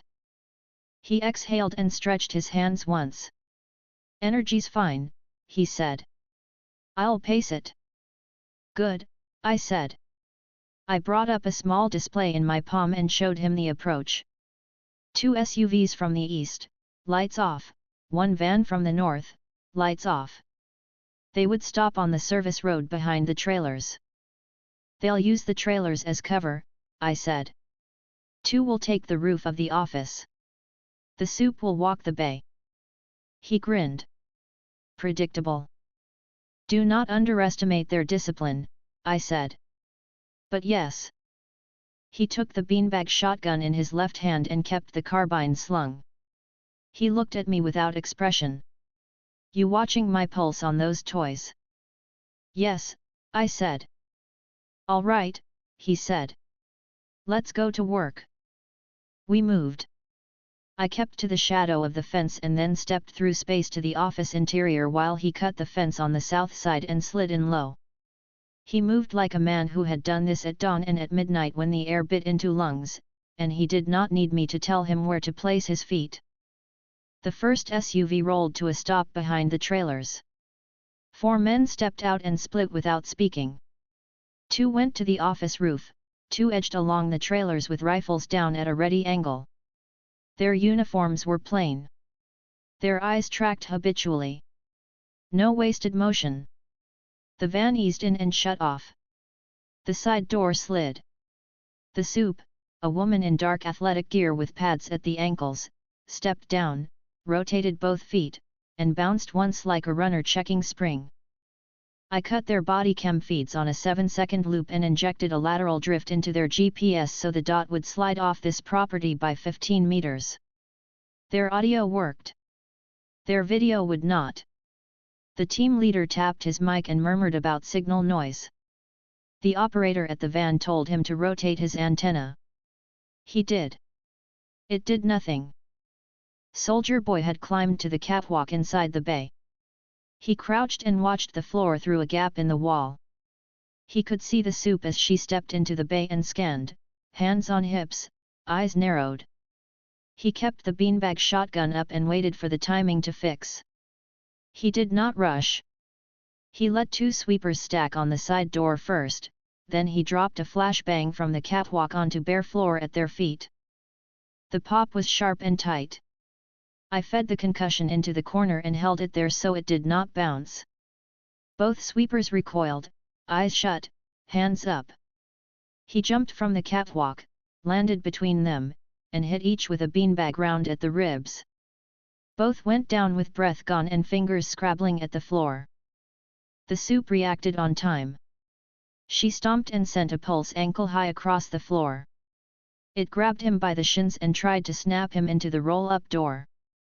He rode it on bent knees and took the hit with his shoulder. He looked irritated and adjusted his stance. "Left ankle," I said in his ear. "She favors it when she turns." He pivoted. She moved again, low and quick, ankle rolling, pulse sweeping. He hopped over it, fired a beanbag into her thigh, and followed with a second into her hip. She took both, slammed her heel again, and sent a tighter pulse. It caught his foot and slid him 2 meters. He reset. She inhaled sharply and went for another. He threw a smoke into her line and stepped out of it at a different angle. He did not waste a cut. He fired one more beanbag into the outer edge of her knee. She stumbled, grabbed a crate, and cursed under her breath. "2 on the roof," I said. "They're on the hatch." He slung the shotgun and brought up the carbine. He fired 3 subsonic rounds through the ceiling line at the hinge. The hatch dropped onto the ladder. A boot hit wood and slid. A curse followed. He rolled left and took cover behind a forklift. 2 rounds slapped the metal. He waited and then fired a short pair into the edge where the second would peak. A shout. Movement stopped. The team leader at the trailers pushed his men forward. They came in pairs, using the trailers for cover. The soup stepped to the doorway to channel them. Soldier Boy threw a strobe flash into their angle. The stutter disrupted their aim. He moved out and fired into chests and heads with low subsonics. Beanbags would have been too slow at that range. He kept the shots clean, center mass at sternum height. The impacts knocked them into metal and onto gravel. He moved again. The soup tried to sweep him. He jumped the pulse and dropped behind stacked pallets. 2 more at the rear window, I said. "They're probing." "You want me to turn it up?" he muttered. "Not yet," I said. "Control." He grunted and took the grappling puck from his pocket. He fired it. It bit into a beam above a crossbay. He grabbed the line and swung across to the far side without lifting his legs high enough to give the soup a clean sweep. He landed, cut the line with a knife he created as his hand moved, and kept moving. He reloaded with smooth motions. He pushed smoke into the doorway and denied their line of sight. He slid to the office side door and listened. 1 man inside, shallow breaths, muzzle too close to the frame. He broke the door with a shoulder and met the man with the spreader. He took the rifle with the first twist, slammed the door shut with the second, and dropped the man with a knee. "Fatigue?" I asked. "Fine," he said. "Hearts up. Power stable." The soup adjusted. She stopped sweeping open space and started setting pulses for entrances. She placed one at the corner of the doorway and waited to catch him when he came back through. He did not take the bait. He tapped 2 rounds into the jamb from the side. The pellets of the composite door exploded into splinters. She flinched, then swept. The pulse hit nothing. The team leader called for positions. I heard him call assignments that told me he had done this in real rooms with real bullets. He sent one to the roofline to cross-call movement. He sent one to the catwalk to build a kill box.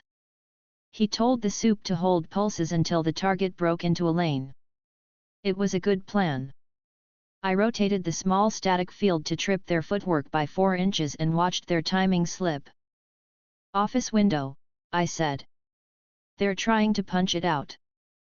Soldier Boy stepped back inside and set his hand on his chest like he was stretching a rib. He glanced at the office, then at me. "You sure you want me to keep it quiet?" "Yes," I said. Non-lethal unless they corner you. He smiled with tension in it. All right. He created a baton with a weighted head and tossed it to his left hand. He took one last smoke and popped it at his feet to deny the roof view. He kicked the office door in and met the first man with the baton head across the forearm. The rifle fell. He pivoted and drove an elbow into the second's mouth. A tooth clicked against the floor.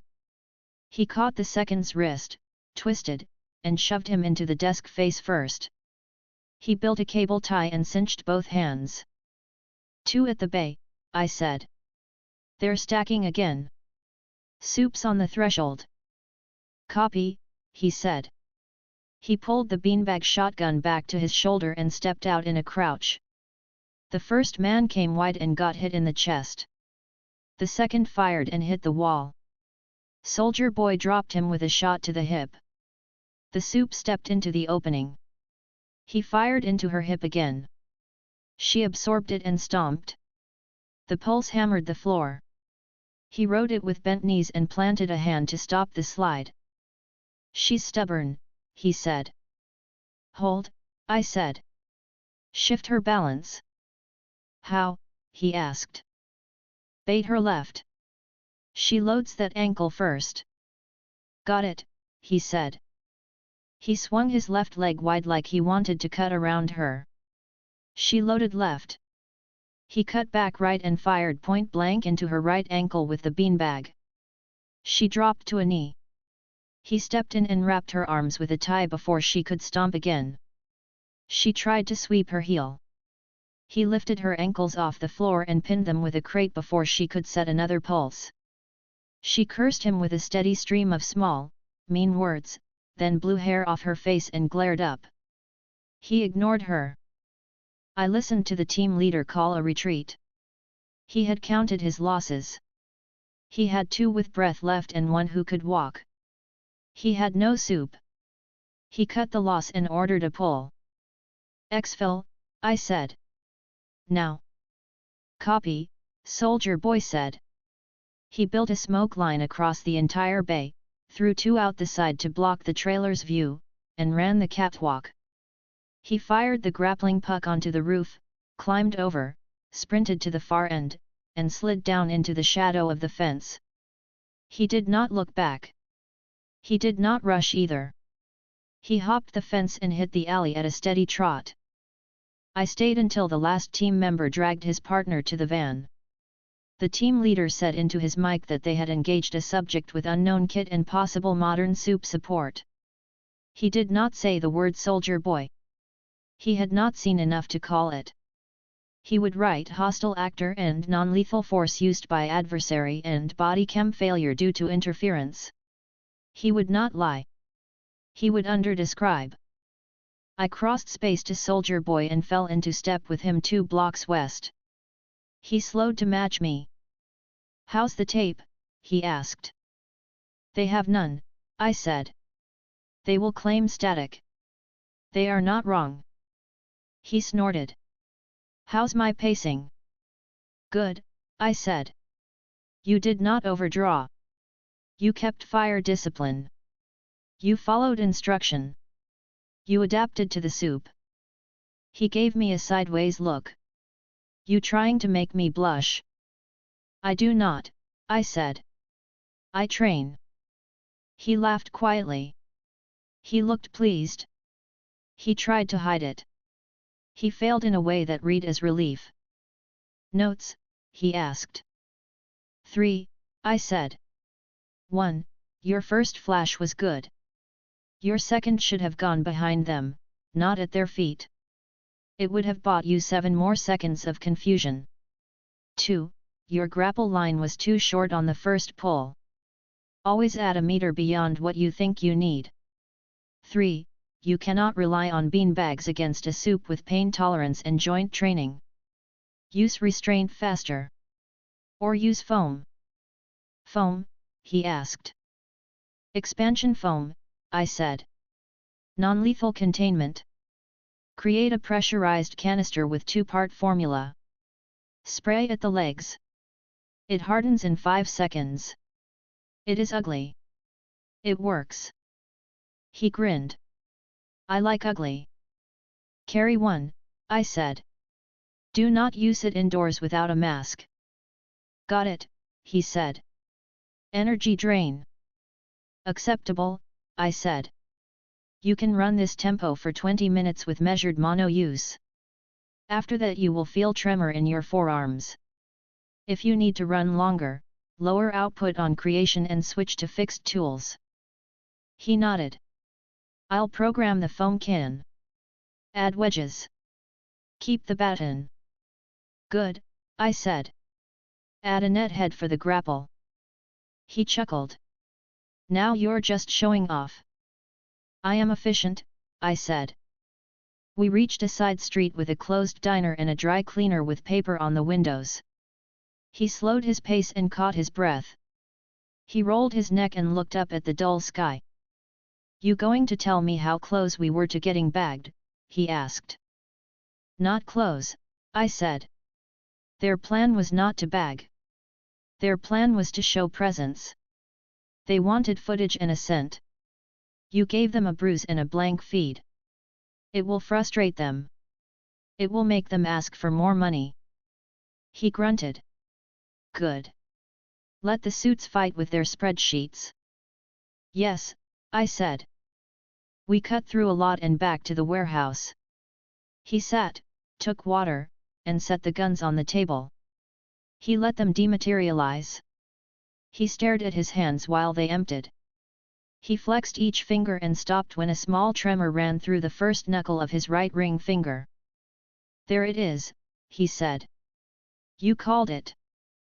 Eat, I said. Protein. Salt. No sugar for an hour. He pushed up and went to the small fridge. He took food, heated it, and ate with the table between us. He was quiet. He was not brooding. He was processing. I opened my palm display and spun the telemetry. I compared the blast curves from the range to the micro-output control he had used on the baton and the grapple line. His mono draw had shallow humps across the 20-minute window with 2 peaks at creation points. His heart rate had a clean rise, a plateau, and a decline. He had not spiked. He finished eating, wiped his mouth, drank water, and set the bottle down. Again tomorrow, he asked. Yes, I said.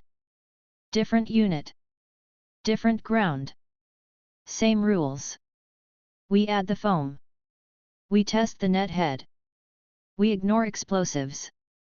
He made a face. You really hate letting me make a bang. There will be time for bangs, I said. Not today. He laughed and shook his head. You and your rules. They keep you moving, I said. He looked down at the phone, tapped the notes, and added foam can, net head, longer line, flash placement with small check boxes.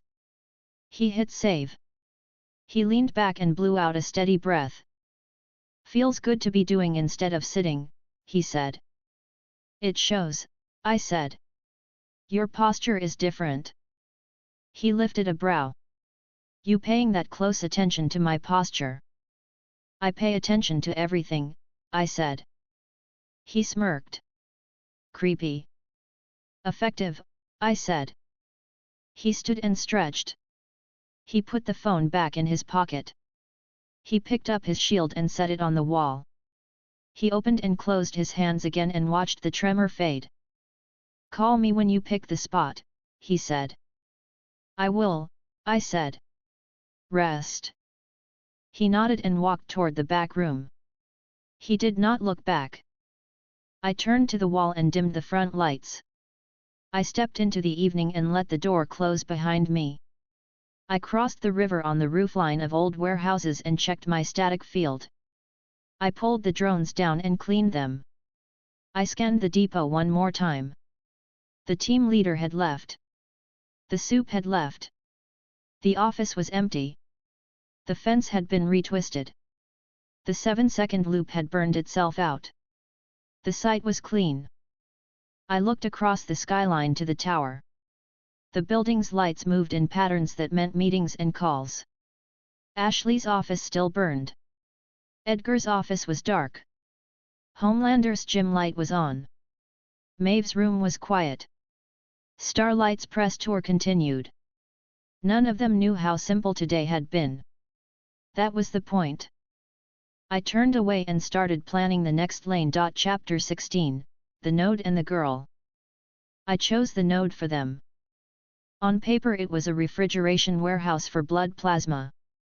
In truth it was a way station for off-book V quiet runs routed through third-party carriers, stored for 24 hours in a rented unit, and spun out to clinics, research non-profits, and a handful of private addresses that never showed on VOT's tax forms. The building sat in an industrial strip by the river, low ceilings, cinder block walls painted a clean white, and a narrow office facing the street with a big glass pane meant to look honest. I watched it all morning. 4 guards inside rotated every 2 hours. 2 more in a van spent most of their shift staring at phones. The cameras were cheap but linked to a private line. The building's alarm advertised a local service, but the panic alert wrote a separate fiber to a VOT-owned relay 3 miles away. No public traffic entered after 6. Lights stayed on all night. By evening, Butcher was in the alley across the street with his collar up and a grin he did not show anyone. He smoked and watched, counting steps without moving his head. Mother's Milk stood beside him with arms crossed tight and a steady look at the doors. Frenchie walked the long way around the block with his hands in his coat pockets, eyes busy. Huey paced in the shadow between a dumpster and a wall, hands flexing open and closed, blue heat flickering and gone under his skin when he breathed wrong. 2 of my Nomal were already inside. The 3rd sat above the loading dock in a dark strip under the overhang. The 4th crawled along the building's south wall using a climbing quirk I had tuned for silence. They did not move until they were asked. I spoke first, low enough that only the comms I gave them would carry it. William. Stand by. The van will leave in 60 seconds. Their cameras reset at the same time. You have 2 minutes of drift before the loop catches up. Butcher tapped his earpiece with a knuckle. Music to my ears, he said quietly. He flicked the cigarette to the ground and crushed it. Positions, lads. Adjusted his gloves. We go in clean, he said. No civilian footprint. No spraying. No boys with toys. Frenchie came back from the corner with a small smile. I found 2 blind spots, he said. 1 for the side door, 1 for the roof hatch. Both smell like bleach and shame. Huey swallowed hard. So we're really doing this? Butcher gave him a look that was half warning and half challenge. We've done worse, sunshine. You're just learning to enjoy it. Huey did not smile.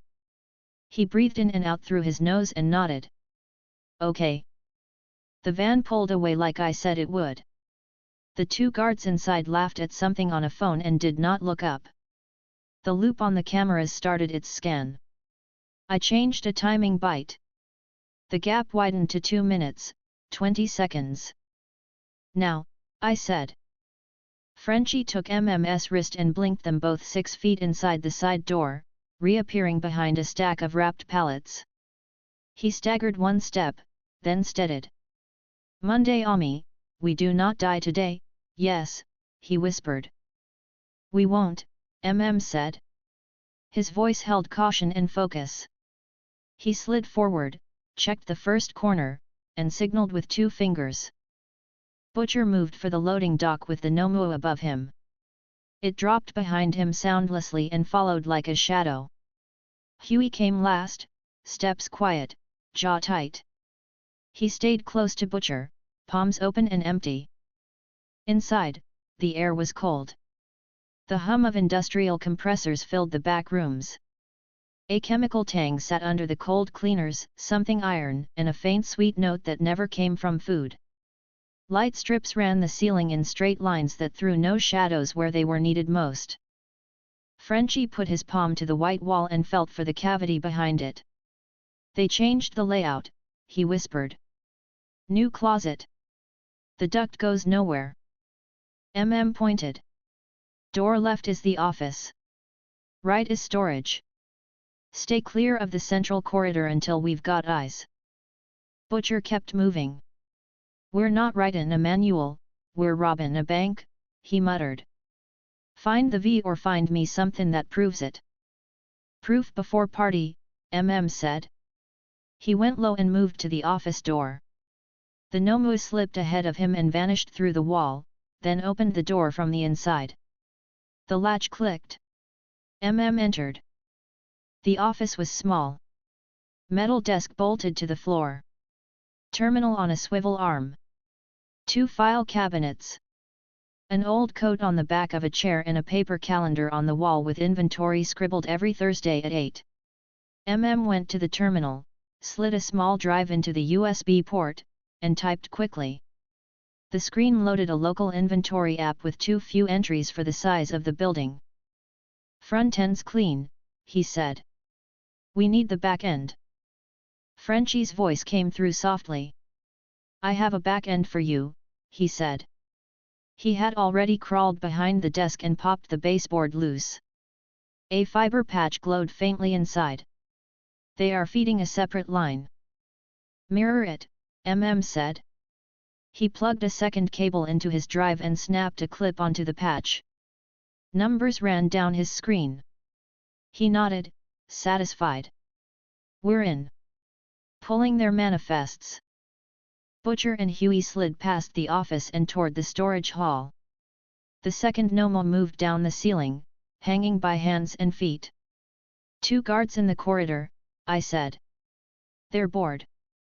Make 'em less bored, Butcher murmured. The Nomu dropped behind the first guard and placed a hand over his mouth. The man went still, eyes wide, then slack as the Nomu pressed a pressure point and held it. The second turned, blinked into the dim, and then dropped with a choke as Butcher jabbed him in the throat with the edge of his hand and then rap-tapped his temple. The man slid down the wall. Huey's breath went fast in the small space. He looked at the men on the floor, then at Butcher. You okay? Butcher asked, not softly. I'm fine, Huey said. He did not sound fine. He forced his voice steady. We're good.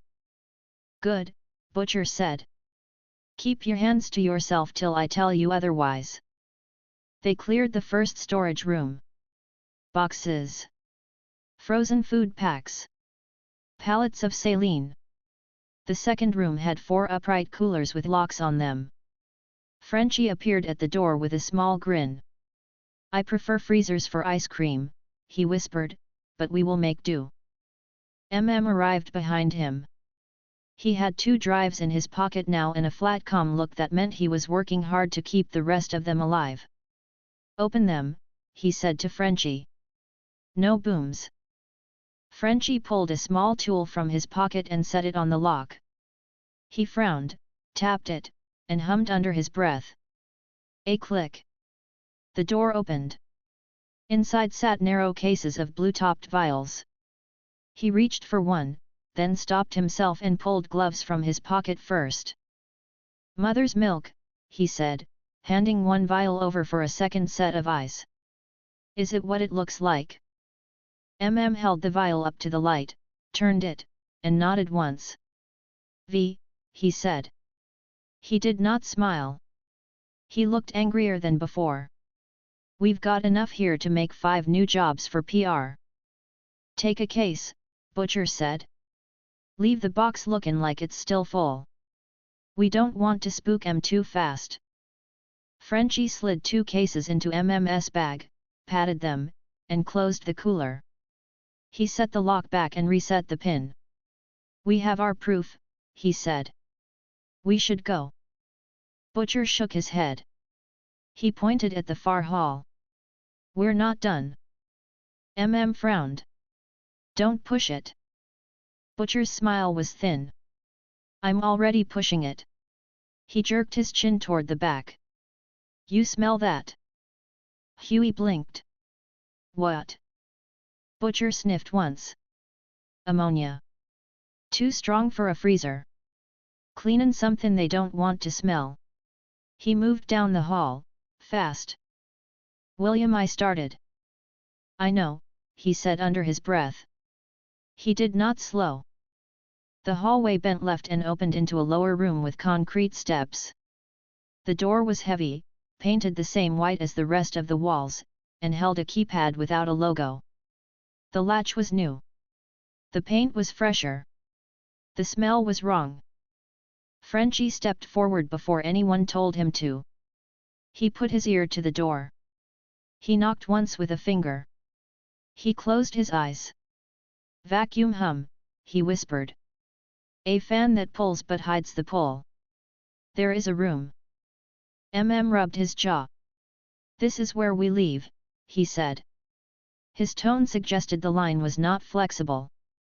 We've got what we came for. Butcher stared at the door. We came for what they're hiding, he said. And it's not just juice. He looked at Huey.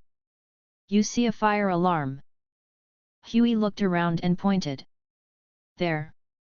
Good lad, Butcher said. He took out a flat bar, jammed it into the lock, and started to reef. The metal creaked.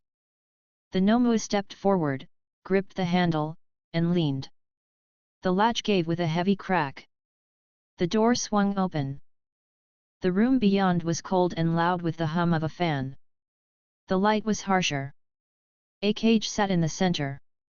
In the cage, a small figure crouched on a low mattress, hair hanging in knots around a thin face. The face lifted at the sound. Eyes stared out, black and sharp and full of a kind of focus that only comes from too many hands. Huey froze. His lips parted, then closed. There's someone in there, he said softly, voice shaking just a little. Frenchie took a step forward with both hands up. "SHH," he murmured. "It's okay." Put a hand on his shoulder. "Back up," he said. "We do not know what we're looking at." Butcher's mouth twitched in something like surprise and then went flat. "Well, that's bloody new," he said. He walked toward the cage and stopped outside the bars. "Evenin', love." She stared back. Her chest moved quick and small. Her hands were bandaged in gauze that had not been changed in too long. She did not say a word. She rose from her crouch slowly. Huey swallowed, his shoulders tensed to run or to hold. "Back up," said again. Butcher ignored him. "You want out?" he asked the girl. His tone held no softness. It held calculation and an odd rough edge that came out when he saw a weapon where others would see a person. Frenchie moved around him fast. "Stop," he said, voice low but urgent. "Let me please. Let me do it." Butcher gave him a glance that was hard to read. He stepped aside half a foot. "You get one go," he said. "She goes for your throat, I'm not stoppin' for tea." Frenchie nodded. He put both hands up again and spoke softly at the girl. Words that did not matter for content, only for tone. "We are getting you out," he said. "We are not here to hurt you." She watched him. The eyes flicked to his hands, to his mouth, to the other three, to the Nomu that watched without blinking. She moved closer to the bars, one step. Her feet were bare. Her knuckles, under the gauze, showed thickening that told a clear story to anyone who knew how to read bones. Kept his hand on Frenchie's shoulder. "Slow," he said. Frenchie nodded again. He looked at the lock. "This is wired," he said. "If I break it wrong, they get a ping." Butcher tilted his head at the Nomu. "Quiet," he said. It reached forward, touched the lock, and read the small current. I felt the web vibrate under my fingers. A line of power ran into a hidden panel. I cut it. The Nomu squeezed. The lock gave. The door swung open. The girl did not move at first. She looked at the gap. She looked at Frenchie. Her throat moved. She stepped out in one clean motion, smooth as a cat. She did not run for anyone. She ran for the floor under the desk in the corner, then for the wall, then to a spot beside the door where she could see all of them at once. Frenchie kept his hands up. "You're safe," he said, breathless now in a different way. Butcher's smile crept back. "Frenchie," he said. "Stay with her." "Huey, with me." Grab the vials and the boxes. "We're leavin'." Gave him a long look. "We are not taking her anywhere without thinkin' this through." Butcher's eyes did not change. "We already did," he said. "While you were playin' with spreadsheets." Held his stare, then looked at the girl. She looked small and coiled. He sighed. "Fine," he said. "But you own it." "I own it," Butcher said. Alarms did not ring. I had blocked the pad. But a silent marker on the fiber jumped when the lock's current dropped. I saw the tick in the relay server and counted off the response time. The van would come back with 3 more inside. 2 more cars would cut in from the east. 8 minutes. "Movement inbound," I said. "You have 6 to clear." "Copy," Butcher said. He turned to Huey. "Blue flame," he said. "Small. I want that lock fried like an egg." Huey stared at the lock, hand trembling. "I can try." "Don't try," Butcher said. "Do it." Huey swallowed, raised his hand, and let the heat out in a thin plume. The lock heated fast and sagged. He held it steady for 3 seconds and stepped back, shaking his fingers. "It's hot," he said, nervous and pleased. Frenchie smiled at him. "Good," he said. He turned to the girl again. "We are going. You come with us." She stared at him without blinking. She made no sound. She nodded once. Butcher gave a look. "You heard him," he said. "Move." They moved. Frenchie kept pace with the girl without crowding her. Slung the bag of vials under his jacket and kept his eyes on exits. Huey ran in short bursts, looking over his shoulder too often but not stopping. The Nomu took the front and cleared corners before they came to them. At the loading dock, Butcher put a hand on the Nomu. "Open," he said. It lifted the roll-up door 6 inches, then a foot, then 3. Street light came in on a flat angle. Butcher peered under the door and saw nothing. "Out," he said. They slid into the alley. The girl paused at the threshold and turned her head like an animal hearing something no one else could. She looked up to the left. Frenchie looked with her. "What?" he asked. She didn't answer. He did not press her. "We go," he said. 2 blocks away, the van turned a corner and sped up. "Left," I said. "Cut through the chain lot." Butcher put a hand on Huey's shoulder and shoved him left. "You heard the man," he said. They reached the chain lot, slipped through a gap in the fence I had widened the night before, and cut behind a pile of broken pallets. The Nomu lifted the fence at the far corner like a blanket and held it. One by one they slid under. They came out on a street with a row of warehouses and closed bays. Butcher signaled to a dark door set into a wall with peeling paint. The Nomu went first and pressed the latch. The door opened. Inside sat a small room with dust on everything and nothing to catch a camera. "Catch your breath," said. He watched the street through a narrow gap, chest rising and falling under control. Huey leaned against the wall with hands on knees. He looked at the girl again.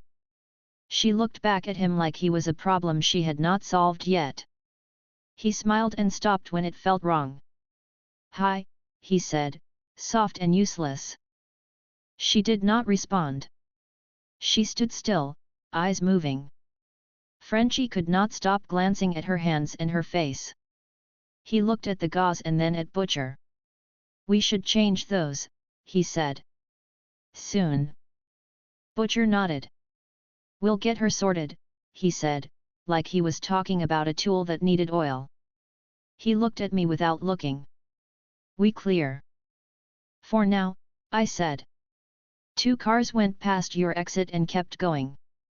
The van parked at the rear. "They have found the lock. They have not found the fiber patch. Your drives are safe." Cracked his neck and blew air through his nose. "Good," he said. "Then we make this count." Butcher stood in the doorway and watched the street.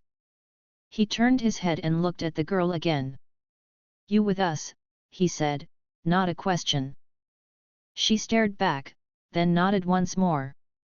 Frenchie smiled with both mouth and eyes. "We'll keep you safe," he said. He sounded like he meant it more than anything he had said all week. Huey straightened up. "What's her name?" he asked. Butcher shrugged. "We'll ask later," he said. "Or we won't. Doesn't matter right now." Grimaced. "Everything matters," he said. "But not now. Now we move." They moved again, out the back, into a second alley, then into the sedan Frenchie had stolen that afternoon and parked under a camera with no feed. The Nomu took positions on the roofs like gargoyles that breathed. One hung off the trunk and then climbed to the roof when the car pulled out. It did not dent the sheet metal. I raised the static field a fraction for 30 seconds so the van's dash camera would blotch and the street feed would lose sync. The sedan turned at a light that did not exist and did not stop. I watched the GPS dots on the guard's phone slide in the wrong direction and smiled without needing to. At the safe place, they all filed into the warehouse we set for them. Huey held the door and tried to smile at the girl again. She did not smile back. She walked inside, scanned corners, then chose a spot with her back to a wall where she could see exits. She crouched and put her hands on her knees. She kept her chin up. Frenchie knelt across from her, not too